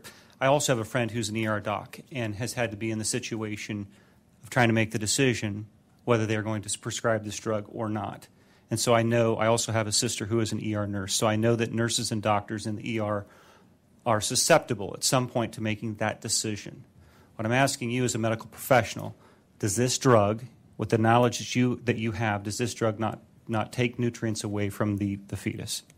Mr. Chairman, Representative Crane, I can tell you that having worked in 9 different emergency departments, this drug was never, ever available to me, nor was the option of offering or providing chemical or surgical abortion. It's not part of my practice and is not available to me as an emergency physician. Thank you. Further questions? Representative Jordan. Thank you, Mr. Chairman. Dr. Madsen, and now you pretty much made it clear that you are not in the practice of this particular procedure. But myself, being impositioned as a legislator to govern a woman's body and to make this decision as to how she makes her own decisions is a really tough one to make. So what I did is I referred to folks who I trust as fellow practitioners, and they have resorted to a website, and it's under the University of California, San Francisco Medical Center. Are you familiar with that website? I'm not certain that I'm familiar with specifically the website you're referring to. Okay. Representative Jordan. The UCSF Medical Center, they list the medical versus surgical abortion. I am entirely unfamiliar with this procedure, but I wanted to learn more. So those medical practitioners referred me to this website. And it goes on to list the difference between both the suction curettage and the medical abortion and the reasons women choose one or the other. One of the reasons, and of course there are many, why women would choose medical abortion is because it requires no surgery. The other is no anesthesia. There's potential for greater privacy, and that many women feel it gives them greater control over their bodies, as well as it feels more natural. So I go down on this list, and I'm looking, it's going over the effectiveness of the method. And I'm not sure if you can answer this question, but there's a procedure. And I know many of the questions have resorted to the clinical visits. And, of course, we're rural. Myself living very rurally out in the country here in Idaho, I find that there are many challenges that persist for women or anyone really who needs medical care or direct need or attention for medical care. And so what it's explaining here is that it requires at least 2 visits, one for health education, exam and medications, and another to confirm that the abortion was successful. And it says that you may return to the clinic if you need further follow-up care. Would you agree with that standard procedure here in Idaho as well? Mr. Chairman, Representative Jordan, that is the standard of practice in Idaho, and I think that one misconception that some members of this group have is that it would be a change for a woman to go home and take the second set of pills at home by herself, and that somehow this bill and its title, Physician Physical Presence and Women Protection Act, implies that a physician is going to be there when the fetus is expelled, and that's simply not the case, nor has it been the case in the years of research that have been done that show a rate of risk that's 1 in 100,000. So we aren't changing the fact that there will not be a physician present when a chemical abortion is completed at home, and that is the way that it has been practiced previously. There's really no change. This act is not going to make a physician available to a woman at the moment the fetus is expelled, nor should it if you purely look at the science of the risk of that happening at home. The medication and the regimen is intended for that. Just one final comment, Mr. Chairman. I just want to say thank you for being here. It's highly refreshing to see a female practitioner come and speak today. Thank you. Other questions? Thank you, Doctor. Thank you. Angela Dwyer, followed by Astriel Wild. Good morning, Mr. Chairman, members of the committee. My name is Angela Dwyer. I'm here representing Stanton Healthcare, where I have served as a clinic manager for the past 3 years. Stanton is a life-affirming medical clinic here in Boise, providing pregnancy testing, ultrasounds, and options counseling at no charge. We are here to support House Bill 154. It has been strongly endorsed by our medical team, which consists of our radiologist, multiple RNs, sonographers, as well as our medical director, who is a women's health nurse practitioner. We believe this bill will be instrumental in providing baseline level of security for women that are considering a chemical abortion. It is extremely important to have a physical evaluation of the patient to confirm gestational age, physical condition, and to rule out an ectopic pregnancy prior to beginning the abortive process. It's simply sound medical practice. By placing the burden of accurate diagnostic information upon the patient instead of the physician where it belongs, would be setting the scene for unnecessary and often life-threatening complications.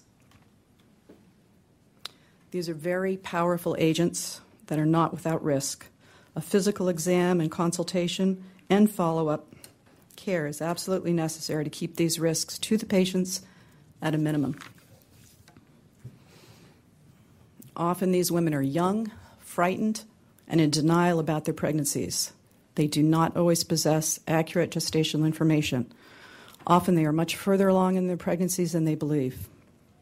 It would be inappropriate and potentially dangerous to treat them without accurate confirmation of gestational age. Many factors need to be eliminated prior to treatment, including the presence of an IUD, any bleeding disorders, cardiac disorders, untreated hypertension, and just basic drug-drug interactions. I personally had 2 patients last week where prescribing these medications without a physical exam or an ultrasound would have put them at great risk. One 15-year-old patient presented after taking an at-home pregnancy test, believing herself to be 5 or 6 pregnant, when in reality, after being examined by an ultrasound test, she was 21 weeks. Another 21-year-old female came in believing to be 8 weeks pregnant based on her LMP. However, after an ultrasound to confirm her gestational age, she was measured at 15 weeks. And this is often the case, as some first trimester bleeding is mistaken for a true cycle, and dates are often incorrect. A miscalculation by even a few weeks is the difference between an effective abortion and a patient that needs prompt medical care.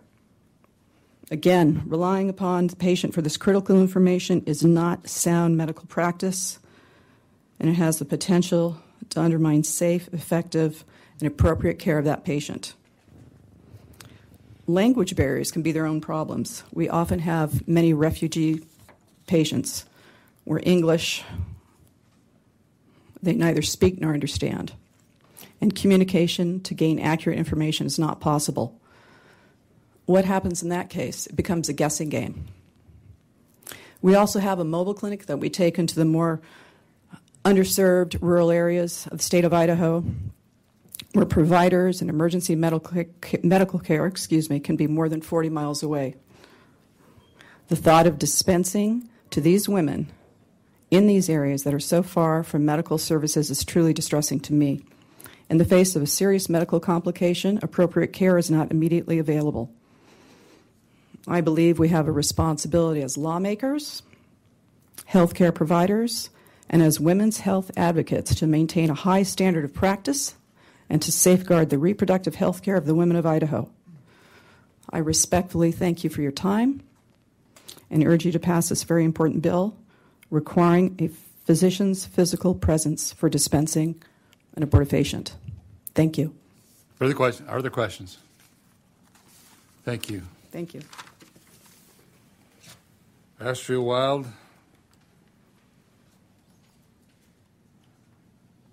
Followed by Brenda.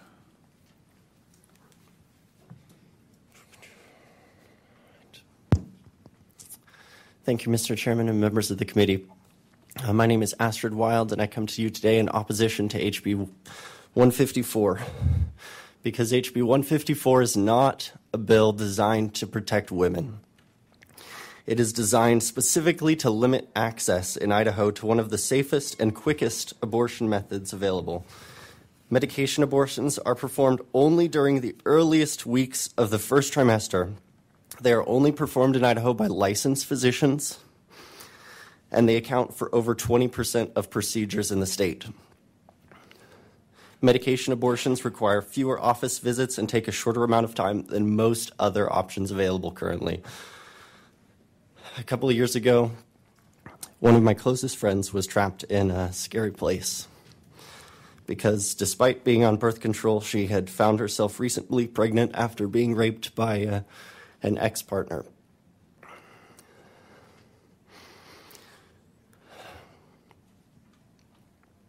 At the age of 22, she found out in her second week of pregnancy after visiting a clinic.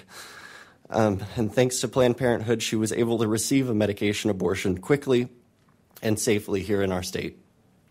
If this bill had been a law at the time, her already traumatic experience would have cost her hundreds of more dollars, and she's already on food stamps, and this would be an incredible strain on her financial security and independence. And the process would have been drawn out unnecessarily by a couple weeks. It is not the role of the legislature to determine what medical choices should be available in Idaho in any sector, including reproductive sector. That is the role of healthcare providers, and this is a choice that should be between women and her doctor. We should defer in this case, as in all cases, to the standards of care and leave the choices available to medical professionals who are currently practicing. Please vote no on HB 154. I stand for questions. Are there questions? Thank you.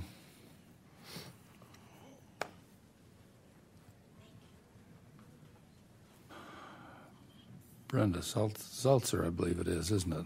It is, Salzer. Brenda Salzer. Followed by Hannah Brass-Gurr will be next, who's on deck. Go ahead. Chairman Lurcher and members of this committee, there's a lot of misinformation about what this bill is actually about. First of all, this bill does not eliminate chemical abortions in the state of Idaho. Absolutely does not do that. We've heard a lot of women talk about how can you get between myself and my physician? Precisely so. In a medical abortion, in a chemical abortion that happens via telemedicine, a woman does not receive a medical evaluation, a physical exam by her physician. And this is the point. A lot has been said about standard of care. What is the medical standard of care?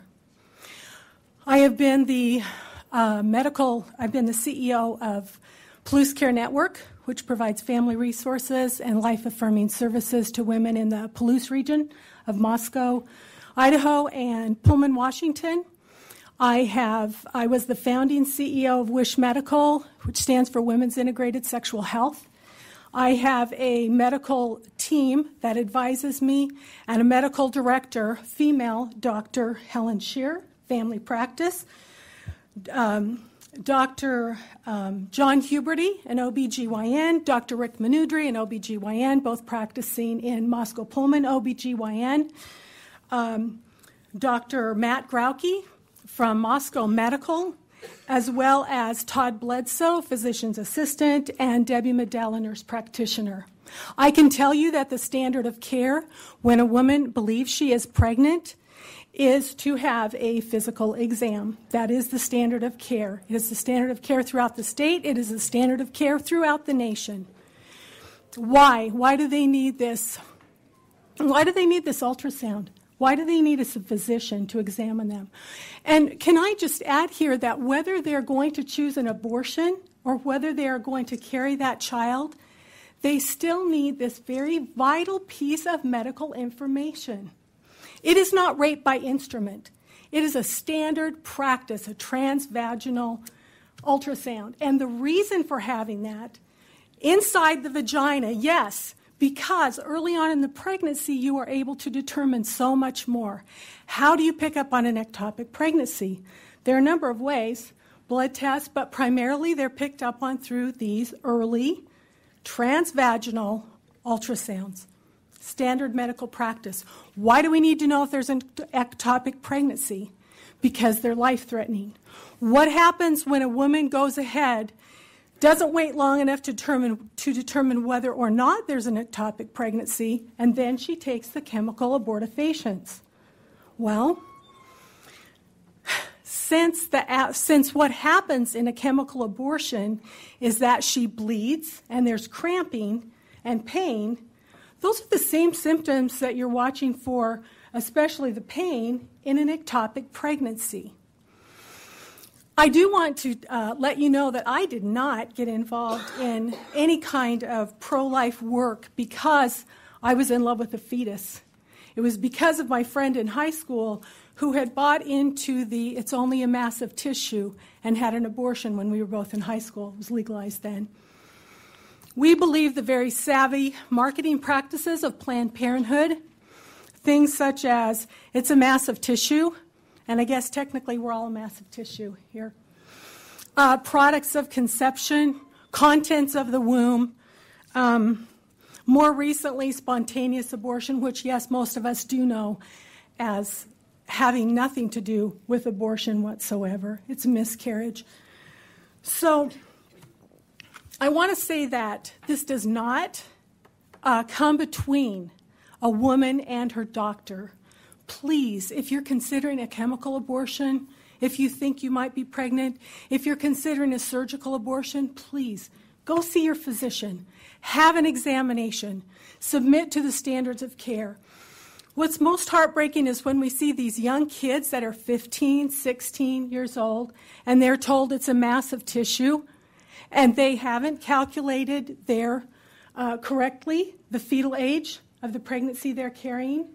What can be more horrifying than to deliver a child that is more than 9 weeks fetal age? Yes, it is absolutely true. If you take these chemicals to abort your child early in the pregnancy, you might just see blood clots. But for those of you that have worn, I've seen some of the legislators even wearing the little life baby foot feet. That's a 6-week-old fetal development age. 18 to 21 days, the heart begins to beat. 31 days, detectable brain waves in this unborn child. These chemical abortions happen up to 9 weeks. So if you have taken chemical abortifacients, you've taken the first one in front of a physician, and then you go home. Let's say you go home to Beauville, near where I am, or you go home to Elk River, and you start having the symptoms of expelling this child. You're having cramping. You have already taken the pain meds they've given you to deal with the cramping. And then you have blood loss. How do you determine how much blood loss? Maybe they sent you home saying, if you go through more than 7 pads in an hour, call us back. You have already lost significant amount of blood. I want to know how you are going to drive from Beauville into the closest medical clinic in Kendrick from that point. And are they set up to give you transfusions? And are they set up to evaluate where you are? The abortion industry is a multi-billion-dollar industry, over $1 billion every year in the U.S. alone. They are the best marketers in the world. And these young girls come to us, some having taken the first dose of their chemical abortifacient, and they say, I don't want to take the second one, I just felt so terrible. So we refer them on to our OBGYN specialist. I want to just say very strongly that I'm in favor of this bill. It absolutely protects women. It does not prohibit chemical abortions in the state. And I totally agree that if a woman is considering abortion, she absolutely needs to talk things through with her physician, not with someone she doesn't know via webcam that could be 1,000 miles away. I might also add that in Iowa, the state where these abortions, these telemed abortions were first started, the Iowa Medical Association does not believe that abortion is appropriate use for telemedicine. Thank you. Are there questions? Thank you. Hannah Brass-Greer, followed by Julie Lind. Representative Jordan, you have a question? Yes, just a quick question. Could you come back up and... I'm sorry. Representative Jordan. Mr. Chairman, Ms. Salzer, did I get that correct? Yes. Apologies, we have not met up until this point. In fact, I'm a representative from the district, and we have not spoken prior to this hearing, which is highly unfortunate. But can you please, given that we have not formally met, reintroduce yourself and what organization you come from? I only heard that you were pro-life and a few other things. I'm actually here lobbying for Right to Life of Idaho just because I'm so appalled at the thought of abortion being used as telemedicine in our state. Okay. So technically, I'm the CEO of Palouse Care Network and Wish Medical. I'm the founding CEO of Wish Medical. We have actually met. I remember you. You just may not remember me. Must have been in passing. Thank you for being here. Thank you. Mr. Chairman. Thank you, Mr. Chairman. Ms. Salzer, your statement at the very end, I was just wanting to make sure that I had noted correctly. You said in Iowa where these webcam abortions started, that the Iowa Medical Association does not believe that, and then I didn't get the rest written down. Oh, that abortion is an appropriate use for telemedicine, because this is not an anti-telemedicine bill. Absolutely not. Mr. Chairman, follow up. Representative Batten. Thank you.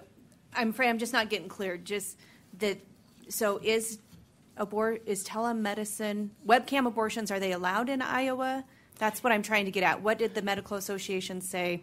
Okay, so Planned Parenthood started webcam abortions in the state of Iowa, and it's currently in litigation now in the state.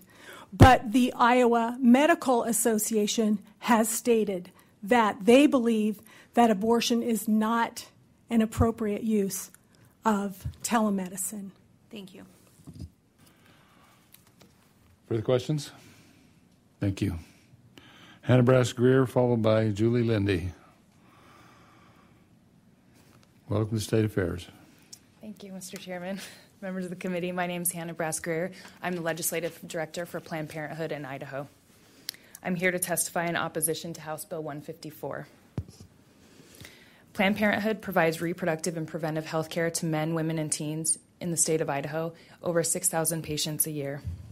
We offer a full range of reproductive health care, including life-saving cancer screenings, birth control, prevention and treatment of sexually transmitted infections, breast health services, and abortion care.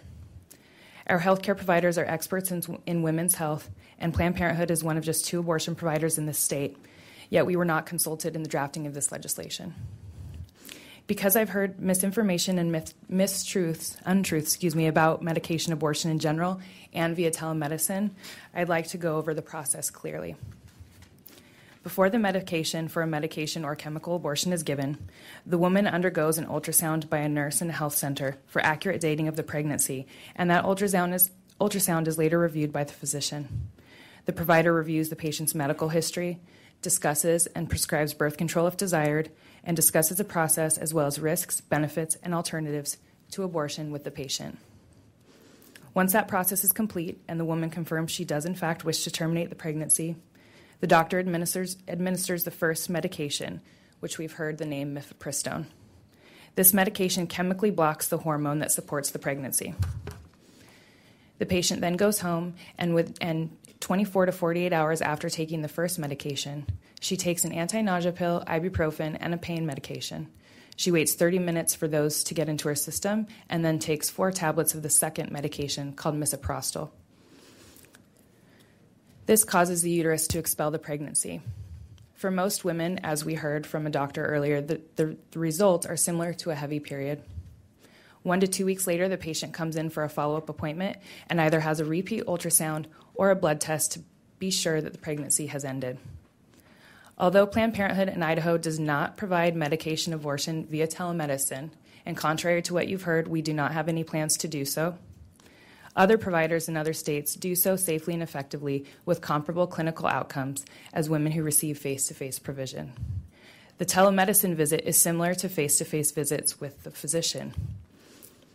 A woman in a distant clinic meets with a licensed provider, like a nurse practitioner, for example, just as she would in the physician-staffed clinic, so she is not alone.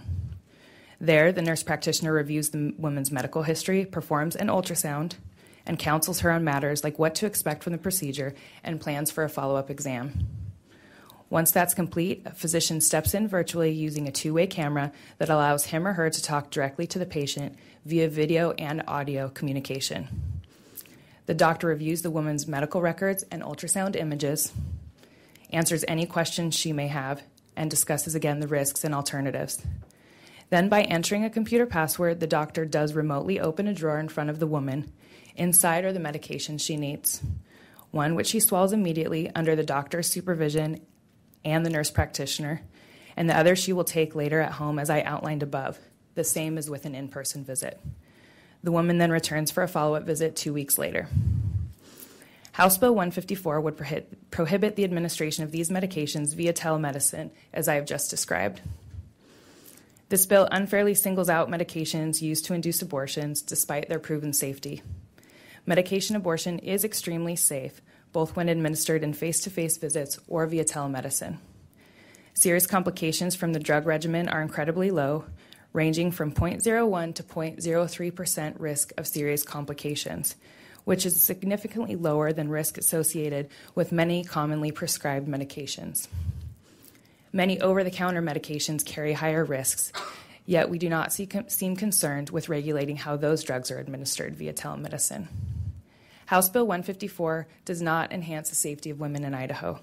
What this legislation does do is place more restrictions on safe and legal medication and prohibits the future use of telemedicine as a safe and effective way to provide care to women around the state. Furthermore, another piece of legislation, House Bill 98, currently going through the legislature, would also prohibit telemedicine medication abortion. So at best, this bill would be redundant and unnecessary, and at worst, places yet another barrier in between women and the care they need, when and where they need it. In addition to prohibiting medication abortion via telemedicine, this bill unfairly and unnecessarily inserts the legislature into the exam room and takes decisions about how to practice medicine away from highly trained and skilled professionals. As we saw with the first draft of this legislation, it was not workable clinically and had to be amended just to attempt to be consistent with a community standard of care. While the current language may track the community standard of care, there is a reason we don't legislate the particulars of medicine in this way. Our goal at Planned Parenthood is first and foremost the care and safety of our patients. I think we can all agree that safety should be our top priority. However, when the legislature starts to dictate medical care, it runs the risk of requiring care in a way that is inconsistent with a community standard of care. That is exactly what can happen with the passage of this legislation. As we heard before, if the standard of care changed for medication abortion, we would then have to come back and mend this section of code, and in the meantime, we would have to comply with something that is inconsistent with the standard of care. The practice of medicine changes as we learn. We learn what's best for patients, and we should not pass legislation that would restrict physicians from providing the safest and most effective care. Without a doubt, this bill does nothing and has nothing to do with enhancing safety. We must trust physicians to determine how to best practice medicine and ensure the safety of their patients. Further, this bill adds unnecessary and redundant language around lawsuits against abortion providers. Healthcare professionals are already subject to medical malpractice lawsuits if they perform medicine illegally or unethically. These additional provisions are yet another attempt to bully and burden abortion providers. As a trusted healthcare provider to 1 in 5 women, Planned Parenthood's top concern is delivering the highest quality of care to our patients, including abortion services. We can all agree that safety is our number one priority in the delivery of all medical care. Abortion is extremely safe and already very well regulated in this state. These decisions should be left to women and their healthcare providers, not the legislature. For the foregoing reasons, we ask that you oppose House Bill 154. Thank you. Representative Batt. Thank you, Mr. Chairman. Hannah, I want to make sure I heard you correctly. Sure. Did you say that Planned Parenthood is not seeking any telemedicine webcam sites in Idaho? Mr. Chairman, Representative Batt, that's correct. We are not planning to do medication abortions via telemedicine in the state of Idaho. May I have a follow-up, Mr. Chairman? Representative Batt. Thank you, Mr. Chairman. Hannah, I was given a letter that actually was from Northwest Planned Parenthood talking with, it was between they and the board members down at Bellevue Health and saying that they would like to initiate a telecam abortion clinic there. Can you explain why you say that they're not and then this letter says that they are? Mr. Chairman, Representative Batt, I don't have the letter you're referring to, but what I think you're talking about is a conversation happening with the health district in that area. Family planning clinics have closed up there, and so Planned Parenthood has been in discussions with area providers talking about providing family planning services, not abortion. And one way we would try to do that if, for example, we don't have a clinician that's up there every day, is doing that via telemedicine, but that does not include abortion. Mr. Chairman. Representative Batt. Thank you. And Hannah, I will get you a copy of that letter so you can get clarification and see what it says. Absolutely. Thank you. Representative Crane. Thank you, Mr. Chairman and Hannah.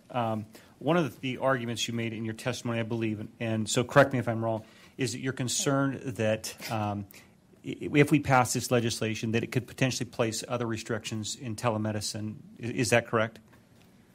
Mr. Chairman, Representative Crane, I don't know if I said that exactly, although I would say that if we are placing restrictions on medication abortion via telemedicine in the name of safety, then we should actually be thinking about placing those same restrictions on a whole host of other medications, including prescription and over-the-counter medications that are commonly prescribed that have much higher risks of complication. Follow-up, Mr. Chairman. Crane. Thank you, Mr. Chairman Hannah. But isn't that one of in the spirit? Maybe I didn't get the actual words right, Sure. but in the spirit of what some of the concern that at least I interpret, that was a concern that you had. Is that correct? Ms. Greer. Mr. Chairman, Representative Crane, maybe I'm not understanding. I'm actually not too concerned that the legislature is going to then attempt to restrict, for example, blood pressure medications being prescribed via telemedicine, even though they are riskier than the medications I've talked about, because I don't think that I think what we're doing here is targeting abortion. I think that's what this bill is about. I don't actually, I'm not too concerned that you're going to do that with other medications, although if we are concerned about safety, we should think about that. Okay. No, that's fine. Thanks. Thank you. Representative Luker. Thank you, Mr. Chairman. And Hannah, I just wanted to clarify something that you said. You indicated that when a woman comes in for chemical abortion that she receives an ultrasound. And 2 or 3 sessions ago, we had a bill dealing with ultrasound, and the concern from your group was that it was not reliable, it was invasive, and that the women shouldn't be forced to have the ultrasound. And so I guess I'm asking if there's been a change in your policy or what you're doing since that time. Sure. Mr. Chairman and Representative Luker, I think you have our position and concerns with the former bill that you're talking about from 2012, the mandatory ultrasound legislation, a little bit wrong. We have similar concerns about that type of legislation that we do here, that even if, and we do perform ultrasounds before any abortion, we do that. I said that then when asked. That is the community standard of care. We do not want the legislature in any healthcare related piece of legislation to dictate to us, to the healthcare professionals, what to do.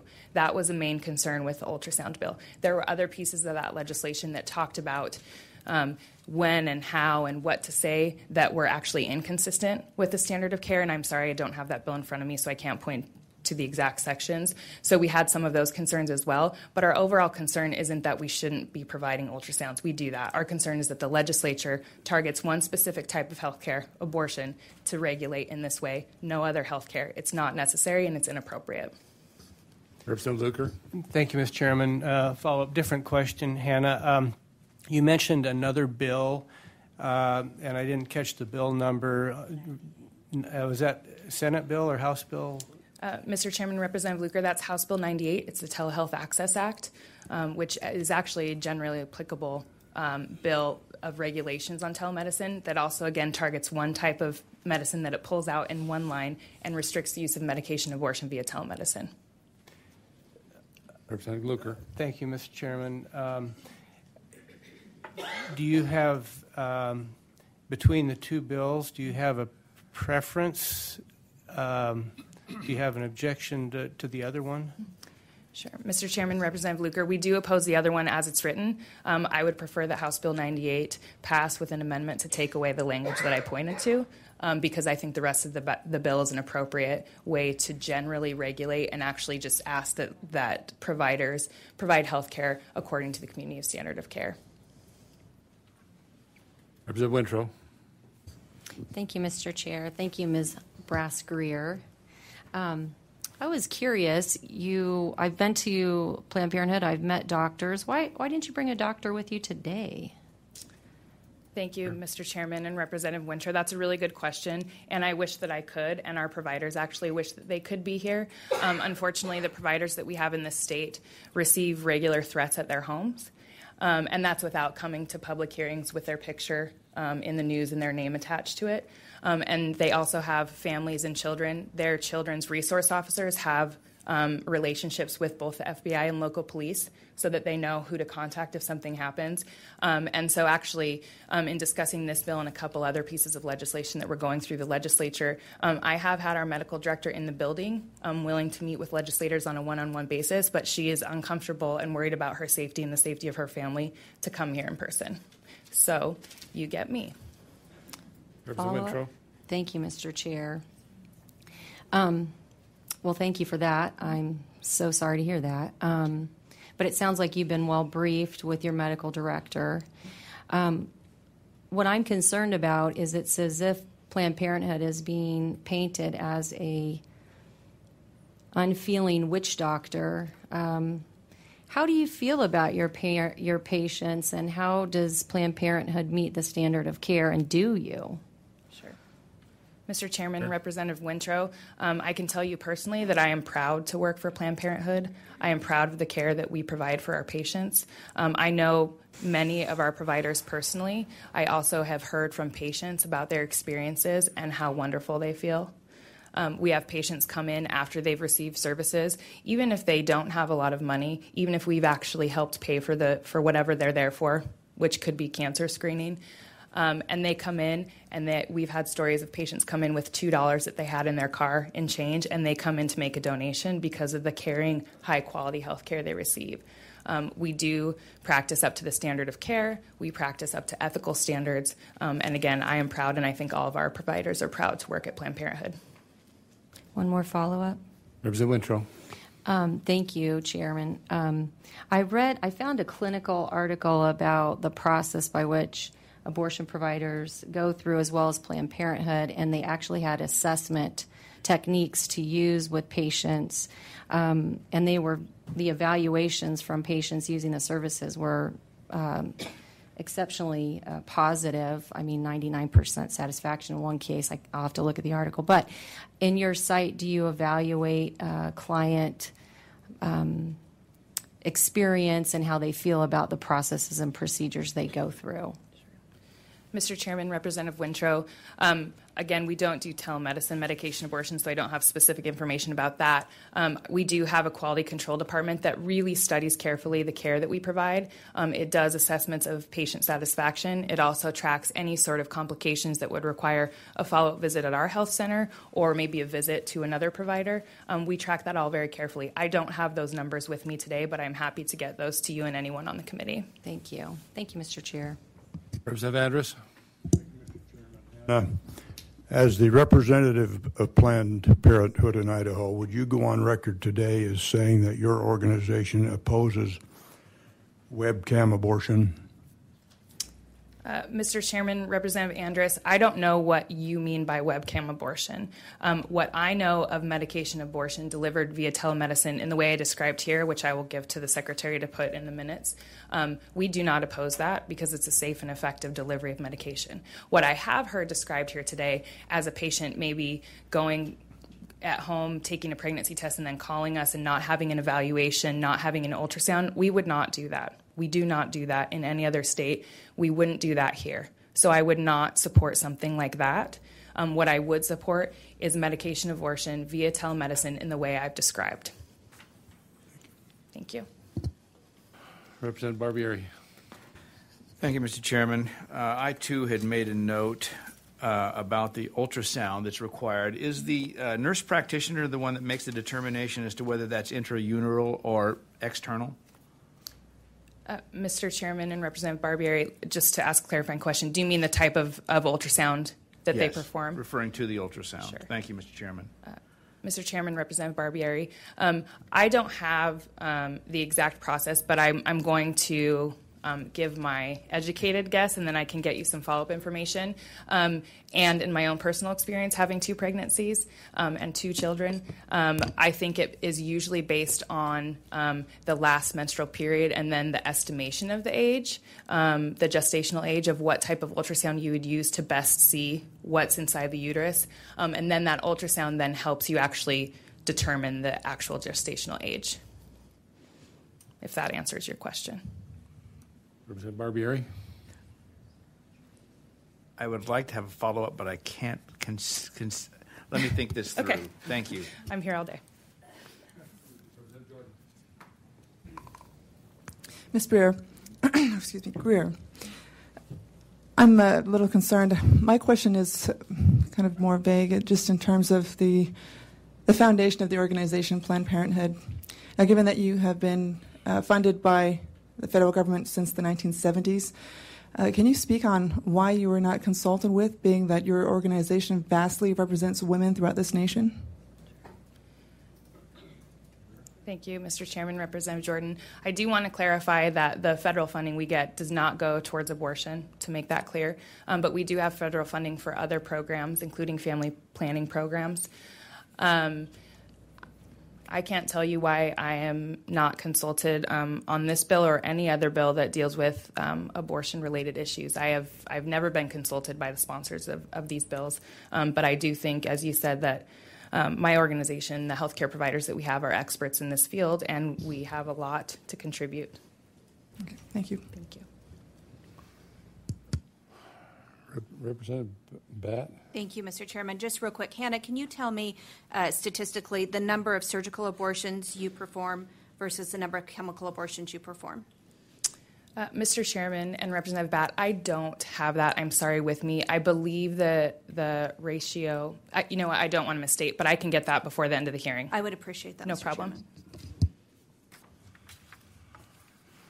Representative Crane. Thank you, Mr. Chairman. Hannah, Representative Jordan asked a very interesting question. I want to follow up on that. So you stated that you haven't been able to be consulted on any abortion-related legislation. Has Planned Parenthood of Idaho, while you've been there, brought forward any legislation at all that would restrict or limit abortions within the state of Idaho? Mr. Chairman, Representative Crane, no. Again, this is a very highly regulated area of medicine in the state of Idaho. I don't believe, and Planned Parenthood does not believe, that there are additional regulations lacking at the moment. I will say I also don't have much luck introducing any type of legislation as Planned Parenthood in Idaho. Thank you, Mr. Chairman. You're welcome. Representative Smith. Thank you, Mr. Chair. Hannah, I have a concern, and my question is, does this bill open the door to codifying other medical procedures instead of just chemical abortions? Ms. Greer. Mr. Chairman and Representative Smith, I'm sure it does. I don't. Again, I think your question may be similar to Representative Crane's question earlier. I'm not concerned that we're going to see a flood of legislation restricting non-abortion related medical procedures or medication. I'm always concerned when we see a bill restricting abortion care that we'll see another bill restricting abortion care. Thank you. Representative McCrosty. Thank you, Mr. Chairman. Ms. Brass-Greer, there have been a couple of statements that have been made about your organization by some other people who have testified this morning, and I'd just like to see if I can get you to clarify this for me. Is abortion a money-making machine for your organization? Mr. Chairman, Representative McCrosty, we are a nonprofit, so we are not a money-making machine.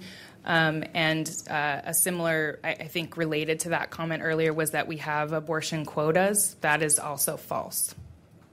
And follow-up, Mr. Chairman? Representative McCrosty. And finally, Ms. Brass-Greer, do the doctors, the medical professionals in your organization, do they intentionally lie to women and miscalculate the fetal age? Mr. Chairman, Representative McCrosty, absolutely not. Thank you. Further questions?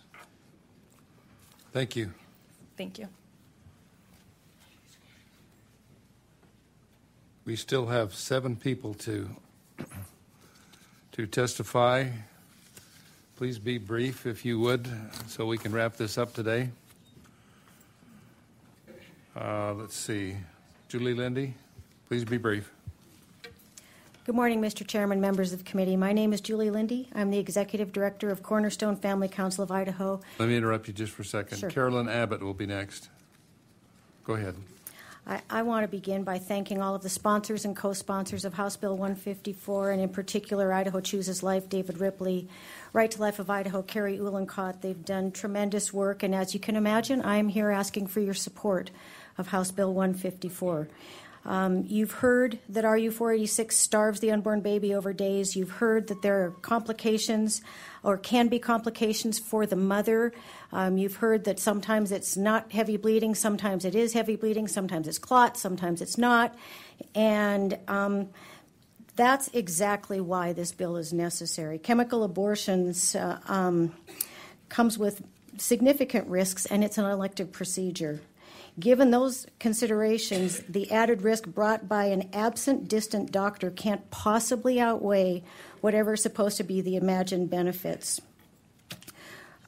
I want to address the issue of legislative overreach and legislators and lay people inserting themselves into this issue as if families and other pregnant women and mothers and legislators who set law for everything in the state have no right to do that.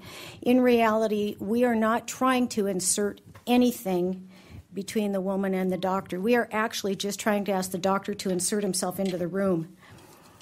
When the procedure is totally elective, medically unnecessary, and when the risk is significant, as it is here, and when several women using the drugs have died or at least had to be hospitalized, not having a doctor in the room seems somewhat irresponsible. When it was first approved, RU-486, the FDA made clear that the administration must be under the supervision of a qualified physician. Why did the FDA go out of its way to say that? It did so because its study of the data led the FDA to believe that the risk was such that a doctor, not a nurse, not a physician's assistant, not a counselor, not a clinical receptionist, was needed to monitor a woman's health and safety as she went through the process to be available to respond in the event of a medical emergency. Currently, that's the procedure here, from what we've heard. RU-486 is used in the state of Idaho. Currently, women are under the supervision of a doctor. And when webcam abortions become something that happens in the state of Idaho, the relationship between the doctor and the patient is severed. A woman who has only a brief teleconference with the abortionist from the state's largest abortion facility doesn't have access to the doctor, and if she unknowingly has an ectopic pregnancy and it ruptures, she comes down with an infection, she starts to hemorrhage, as many RU-486 patients have, her doctor may be hundreds of miles away. Actually, what House Bill 154 does is it reaffirms the relationship between a woman and her doctor. The result of diminishing the need for a doctor is shocking to me. 40 plus years ago, when the Roe battle began, the pro-abortion activists were decrying that women needed access to a doctor to provide them an abortion. And they were showing us graphic pictures of coat hangers and a lot of blood. And now today, that same activist group would like us to believe that the process of using webcam abortions with no access to a doctor is a right for women, and there's greater blood loss there. Taking women in their most vulnerable time and manipulating a decision seems to be unconscionable to me. Abortion has already created a different kind of medicine in Idaho and in our country, and often doctors wind up breaking the first rule, which is do no harm. The promising field of telemedicine should not have to be saddled with the problem of business that wants to use this technology for webcam abortions that have potential to harm rather than to heal. House Bill 154 is common sense, and it's a modest bill. Women and girls considering the most important decision of their lives should be treated with dignity and have the chance to deal with a doctor face-to-face and have access to that doctor once they take that second piece of protocol at home should anything go wrong. This empowers women. I urge you to vote yes on House Bill 154. Are there questions? Thank you, Julie. Oh, we got one. Representative Jordan. We're due on the House floor. Thank you, Mr. Chairman. Ms. Lindy, do you believe in the separation of church and state?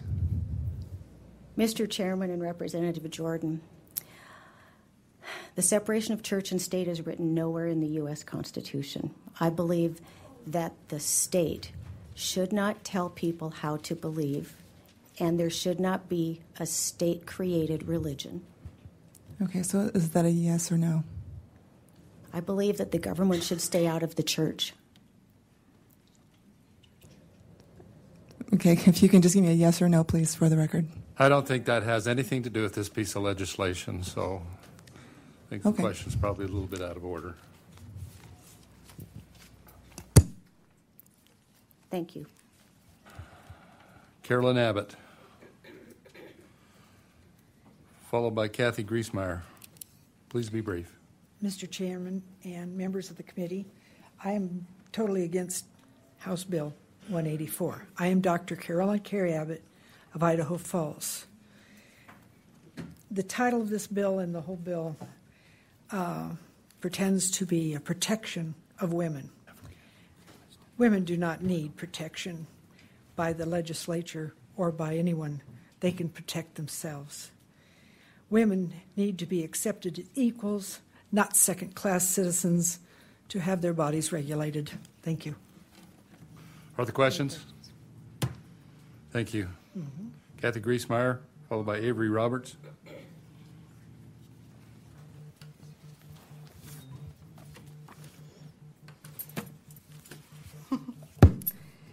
Good morning, Mr. Chairman and members of the committee. My name is Kathy Griesmeyer. I'm the public policy strategist for the ACLU of Idaho.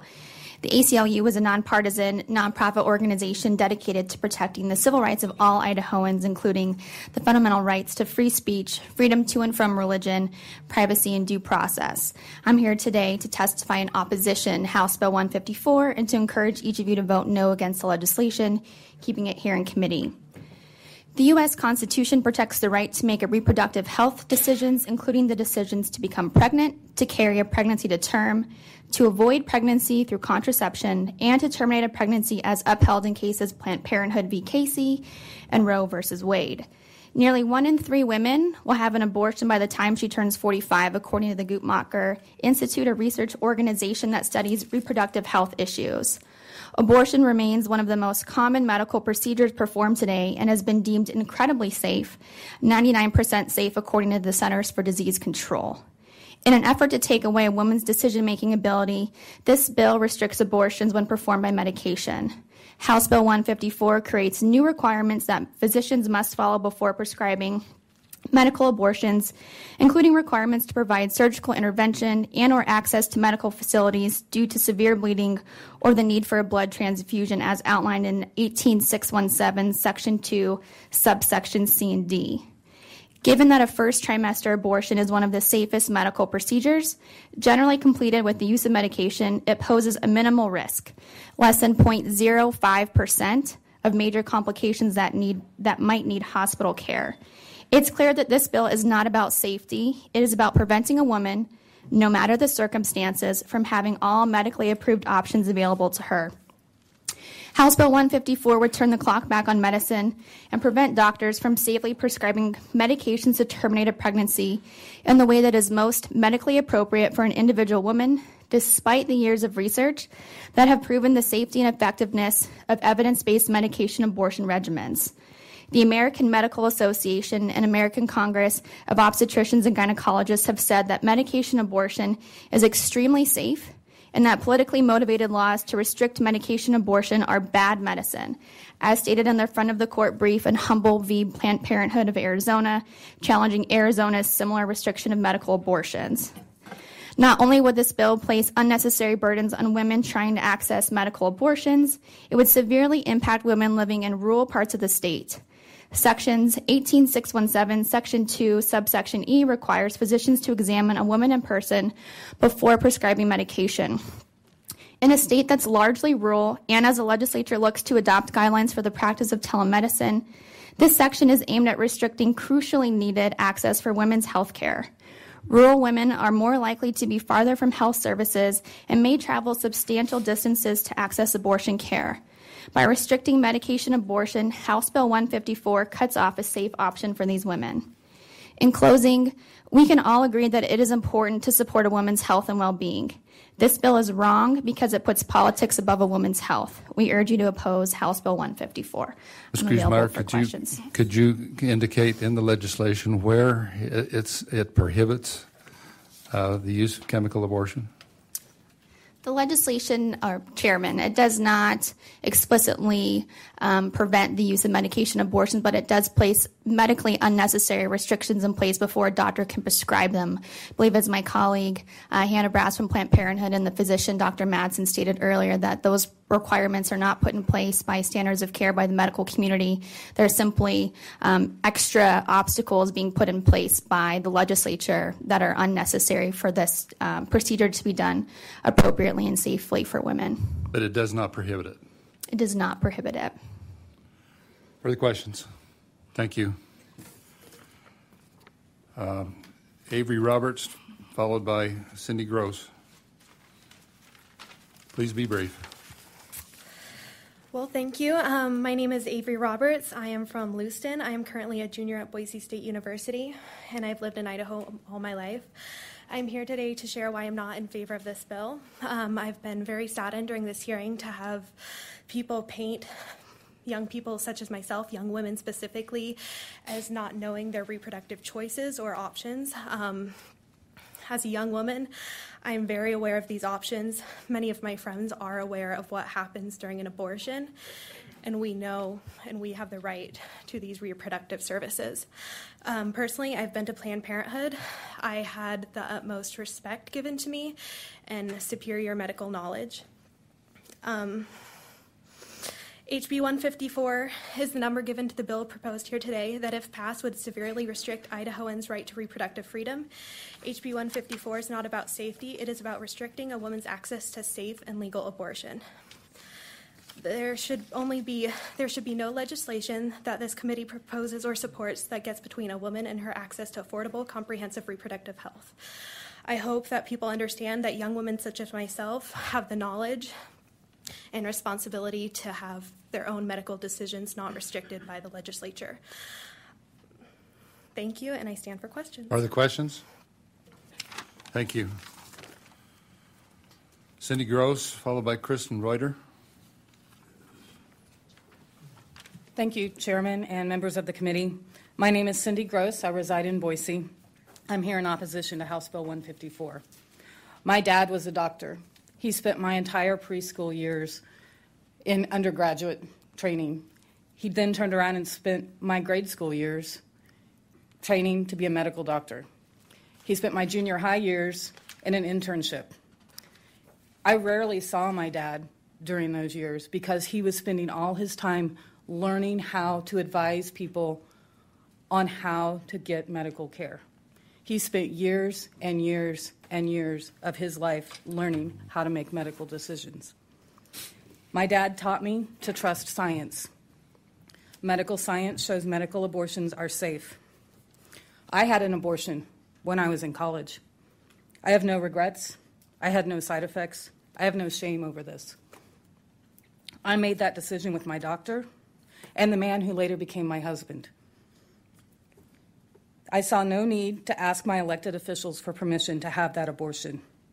It was a private medical decision, and it's a private medical decision for every woman who has to make that choice. I relied on my doctor for medical advice and my husband for support. Every woman has the legal right to make her own medical decisions without the heavy hand of government getting between me, us, women as a whole, and our doctors. My dad gave medically informed advice to his patients based on those years of medical training and later his years of medical experience. Then he let his patients make their own decisions based on the medical advice he gave. Politicians who generally have little or no medical training have no business getting in the middle of my private medical decisions. Respect me, respect doctors like my dad, respect women and their ability to make their own medical decisions. Please vote no on House Bill 154. Are there questions? Thank you. Kristen Reuter.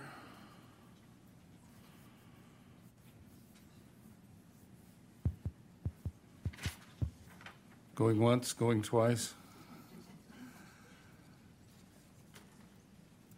I'm not going to try the first name here. Glass is the last name.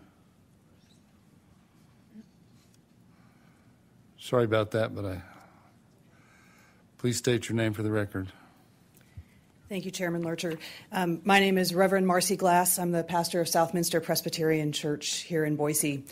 And I'm here as a member of the clergy to give you a different perspective on what it means to be pro-life. Because life, as we all know, continues after conception and birth.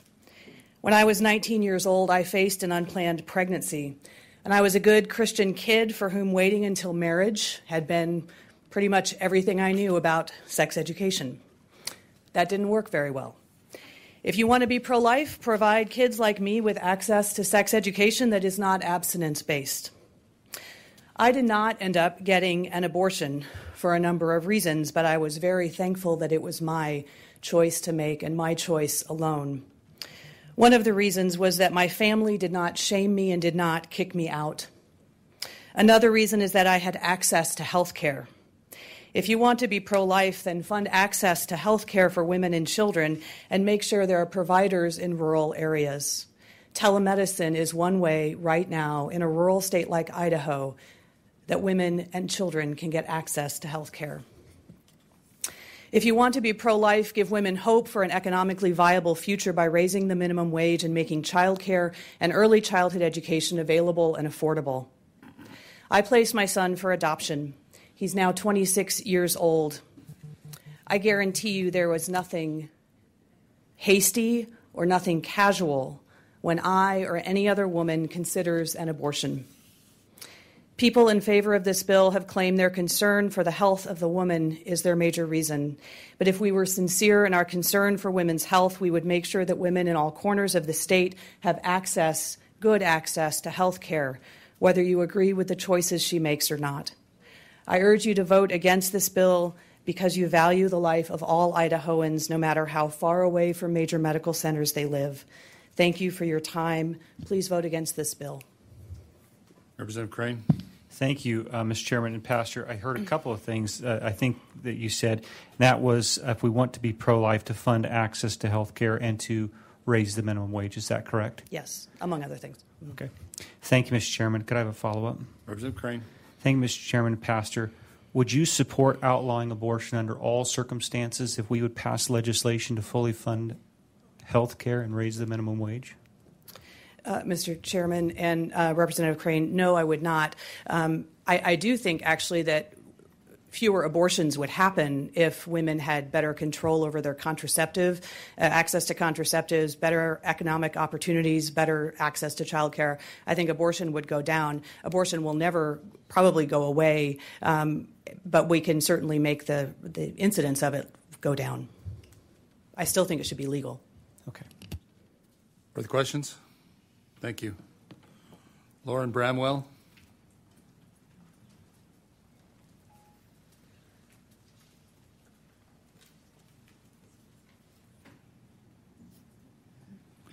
They're waiting for us on the House floor.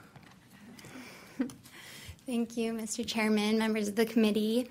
My name is Lauren Bramwell. I was born in Idaho Falls and raised in Eugene. Usually when I tell people that I'm from Eugene, they get a really confused look on their face and ask where that is. And so then I end up telling them that I live in St. Anthony, a town with one stoplight. This still causes confusion, and I end up eventually striking out and naming Rexburg or Idaho Falls. Representatives, it is because I have lived in a rural community and because I believe that a woman's zip code and her salary should not define her access to care that I stand in opposition to House Bill 154. There are three main points I'd like to discuss today. First, the safety of medical abortion. Second, the potential for telemedicine. And third, the overstepping of governmental power in an area which should remain between a woman and her doctor. So first, medical abortions are safe, and I think we've heard that time and time again. The drugs are actually mifepristone, I'm sorry, I can't pronounce it, misoprostol, have been on the list of essential medicines for the World Health Organization since 2005. It's also important to note that there are more deaths from Tylenol and use from Viagra prescriptions than there are deaths from medical abortions. And so my question to you is, why are you providing additional restrictions? Despite this fact, we are specifically targeting medical abortion, which seems to suggest that this bill is about decreasing access rather than protecting women. This brings me to my next point. A lack of access poses a greater risk to women than medical abortions. The opportunity for telemedicine should be celebrated in Idaho, not preempted. In 2011, 95% of Idaho counties had no abortion clinic. 69% of Idaho women lived in these counties, 69%. So access to abortion clinics, they're already limited in our state. As it stands now, women already have to travel very far distances for care. Single mothers or women with low wages may have a difficult time accessing care when considering the prices for childcare and transportation. Thus, the opportunity for telemedicine would allow women in rural areas greater access, ensuring higher likelihood for earlier and safer terminations. Finally, I'm against this bill because it is an intrusion in the doctor-patient relationship. I'm shocked that a state that prides itself on conservative values is willing to allow such an invasion on privacy and personal autonomy. This bill denies women their legal right to terminate a pregnancy safely, early, and in accordance with their healthcare provider's advice. This bill doesn't offer protection. It offers restrictions on women's right to privacy under the Due Process Clause of the 14th Amendment. Additionally, I argue that it goes against the tenets of the Idaho Medical Consent Act, which reads, and I quote, "The legislature recognizes the established common law and the fundamental right of competent persons to control the decisions relating to the rendering of their medical care," unquote. Thus, I stand in opposition to this bill because women are competent persons. capable of rendering their own health decisions. Women should be able to have the option to have a less invasive method of ending pregnancy in a setting where she is most comfortable. This bill stands as an unnecessary barrier to that decision. So it is for these reasons that I hope you do not provide a favorable recommendation for House Bill 154. Women's access to health care and her ability to render her own decisions about her reproductive health should not be a partisan issue. Access is a health and safety issue with no room for political motives. Please vote for personal autonomy. Vote on the health, the facts that have been proven today, and vote for accessibility. I now stand for questions. Are there questions? Thank you. Representative Wintrow. Just really quickly, Mr. Chair, Ms. Bramwell, could I have a copy of your testimony because you mentioned the consent piece there, and I just want to make sure I have that right for later. Yes. Thank you, Mr. Chair. I don't know where to put it. Where do I do it? Just hand it to her? Just leave it there and we'll Okay. pick it up. And we'll Sounds make it a great. part of the record. Thank you. That's all who have signed up to testify.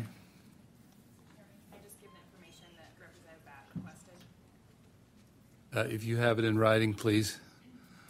We are due on the House floor, and we've got one more person to talk. Would you get to us after? Yes. I signed up in the overflow room to testify, but my name has not been called yet. And your name is? Jacqueline Perez. Come forward, please. Thank you. Please be brief. I will be very brief. Chairman, members of the committee, my name is Jacqueline Perez, and I represent myself, and I'm here to testify in opposition to passing House Bill 154. As someone who has never regretted their decision, whose life has benefited and been saved by my ability and right to choose to have an abortion in a safe and legal way, I urge you to continue to be sure all people with a uterus have control over their own bodies.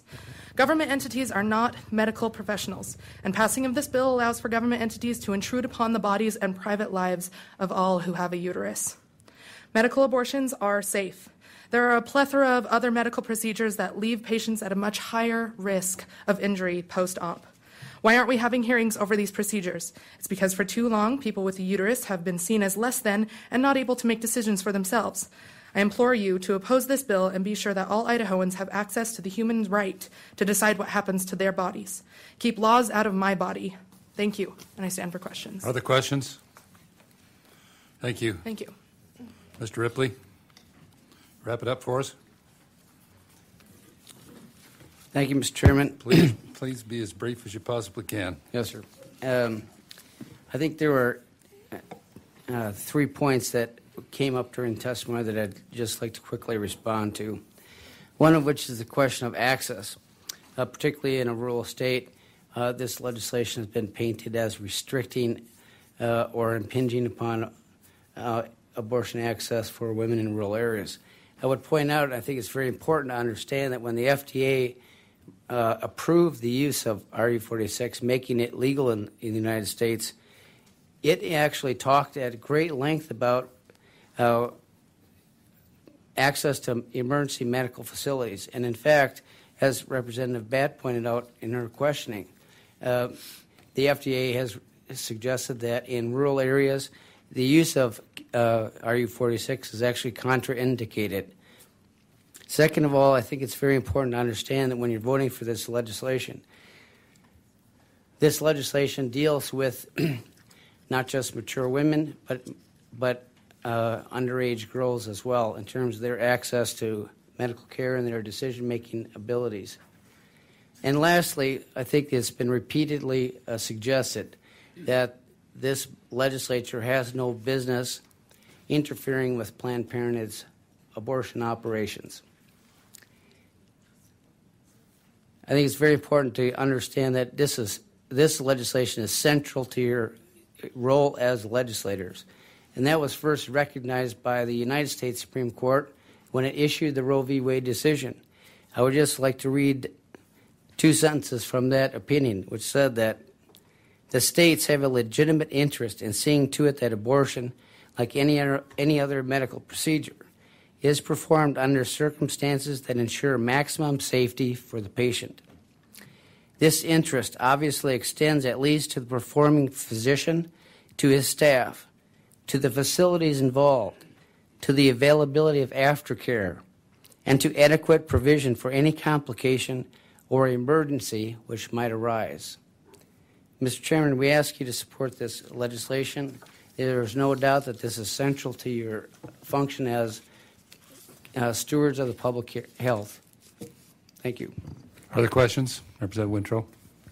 Thank you, Mr. Chair. Mr. Ripley, so when you quoted that last piece, my question is, do you doubt the current standards of medicine that doctors are practicing, not only in medication abortion, but other areas? Mr. Ripley. Mr. Chairman, Representative, I think it's very important to understand that this legislation is designed, it goes at a specific anticipated procedure, a new use of RU46, a new procedure protocol for distributing the drug. I think there is widespread agreement in the medical community that, in fact, telemed abortions are unsafe. In fact, my colleague referred to the decision by the Iowa Medical Association. I think she misspoke. The news stories that I've seen actually suggest that it was the Iowa Board of Medicine that ruled telemed abortions to be unsafe, an unsafe form of practice of medicine in the state, which is why that whole issue is now embroiled in the state court there. Follow up, Mr. Chair. Representative Wintrow. So are you saying that the other information that's been brought forward about the safety of the drug and the use, the widespread use telemedicine in the rest of the United States is false? Mr. Chairman, Representative, I think a lot of it has to do with the propaganda perspectives of the various persons involved in presenting the information. The people who manufactured the drug suggested when they applied to the FDA that virtually every woman using the drug could expect an adverse reaction. And in fact, that's proven to be the case. Some of those are relatively mild. In some cases, women have died as a result. Follow up, Mr. Chair. Representative Wintrow. Let me divert to another set of questions about the bill. I think Ms. Bramwell raised this question, but I had it highlighted. In section, I think it's 2F, has complied with informed consent provisions of section 18609 is what Ms. Bramwell quoted. I'm not sure why that appears again in this bill if that's already code and already directs doctors' care, that standard of care that we're talking about. I'm not sure why it has to be inserted in this bill as well. Is that redundant? Mr. Chairman, Representative, I think that you could say that it's redundant. From our point of view, it was designed to emphasize the necessity of a quality interaction between a physician and that woman prior to chemicals being distributed for the ending of the life of her baby. Follow up, Mr. Chair. Wintrow. Thank you. Let's go on. I see another section, civil cause of action, and again, I highlighted and put a question mark beside it. I first looked in Idaho Code to see if there were any other medical procedures that were put in code like this one. I couldn't find that, but I was also curious about why this section was here, and I don't see it everywhere else in code. I mean, I think people can file malpractice lawsuits as it is, but this outlines some very specific things about that cause of action that I don't really see in other places. So why here? Mr. Ripley. Mr. Chairman, Representative, we have found in the pro-life movement that elected officials in various capacities are often reluctant to enforce pro-life legislation, and regulation of the abortion industry is a political nightmare for many, politicians, local elected officials. So one of the strategies that the pro-life movement has been adopting here and nationally is trying to make sure that the individuals that are involved have some mechanism for defending themselves in court. Follow up, Mr. Chair. We're due on the floor. I'm sorry. This is very important. Representative Wintrow. So you're making the case this is not about safety anymore. This is about the pro-life movement and anti-abortion. Mr. Chairman, Representative, I'm making the case that this is a mechanism for women to defend themselves and to hold people accountable for misdeeds. One last question, I promise. The intro. The last section, anonymity of the female. I'm not sure why anonymity isn't just naturally a default as far as that being preserved for somebody, and why you would put that decision in a judge's hands at this point. What does this section serve? Mr. Ripley. Mr. Chairman, Representative, first of all, the principle of anonymity and privacy with respect to any abortion law is fairly paramount. Second of all, that decision-making, there are particular cases we anticipate where, in fact, you may be having a gross malpractice, let's say, and we've all been horrified to learn of the cases of a Gosnell, for example, and that practice, which was largely unregulated by state and local officials. In such a case, a judge might determine that it's necessary, the greater public good is served by revealing some of the identities of individual participants in that practice. However, I think it's generally the case that we are anticipating that, generally speaking, the anonymity of the patients will be protected by any court, by in terms of her right to privacy. I promise. Thank you, Mr. Further questions? Thank you, Mr. Ripley. Thank you. House Bill 154 is properly before the committee.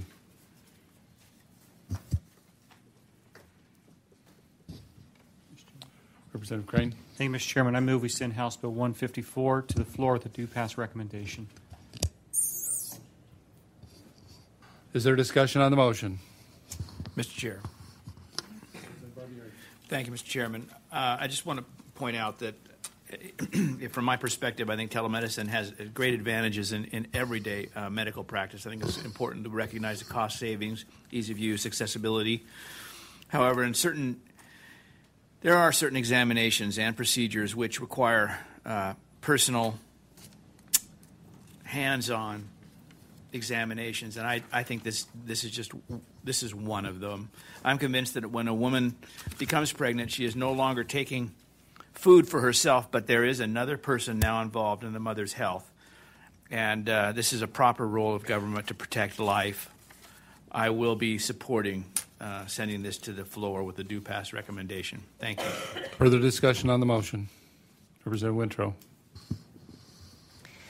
For a substitute motion, Mr. Chair, and then I would speak to that substitute motion. My substitute motion is to send this bill to amending orders and amend in such a way that any prescription over, let's say, 1% risk being used via telemedicine would be restricted. Lady has the floor. The reason I say that is that this method is proven to be 0.01 to 0.03% safe. If we are concerned about safety of patients via telemedicine, then we should be examining all medications prescribed via telemedicine that exceed that standard as well. We have heard testimony from a doctor and Planned Parenthood who represented the medical director that this is a very safe and reliable form of abortion in the early term of pregnancy. If this was about safety, we would not hear some of the arguments about or discussion points about religion and separation of church and states. And with all due respect to my colleague, Representative Andrus asked the question that put it out in front about rights to women to abortion, not about safety. And much of the discussion has been about that. So I do fear that this is not a legitimate, on its face value, concern about women's safety, that it is, once again, about trying to restrict a safe and legal practice protected under the 14th Amendment's Due Process Clause. Thank you, Mr. Chair. Representative Smith. Thank you, Mr. Chair. As a woman who had a miscarriage, I somewhat understand the emotional trauma of a woman on this issue. I must state I believe in women's choice for our own health care. This bill is legislative overreach on women's health. I do fear this bill will open the door to codify other medical procedures, and this bill increases the barrier to patient-physician relationship, so I will be voting no. Further discussion on the substitute motion. Representative Andrus. Thank you, Mr. Chairman. I'm going to oppose the substitute motion and support the original motion.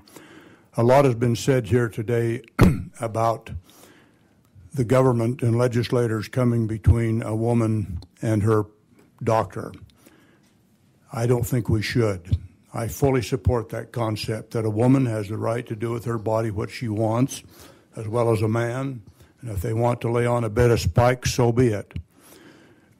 But other than the case of rape or incest, a person has taken willingly upon themselves the responsibility to nurture another life. And I think as legislators, then we have that responsibility to protect that life in the best way we know how. Now, in the case of incest and rape, that doesn't apply, but we have a responsibility to legally protect that life, and so I'm going to support the original motion. Thank you. Further discussion. Representative Bateman. Thank you, Mr. Chairman, members of the committee. Children have no way to challenge the forces that harm them, and helpless unborn children are especially... Pull your microphone down so we can hear you. Children have no way to really challenge the forces that harm them, and helpless unborn children are especially vulnerable to harm. In my view, HB154 may indeed reduce the number of abortions that take place.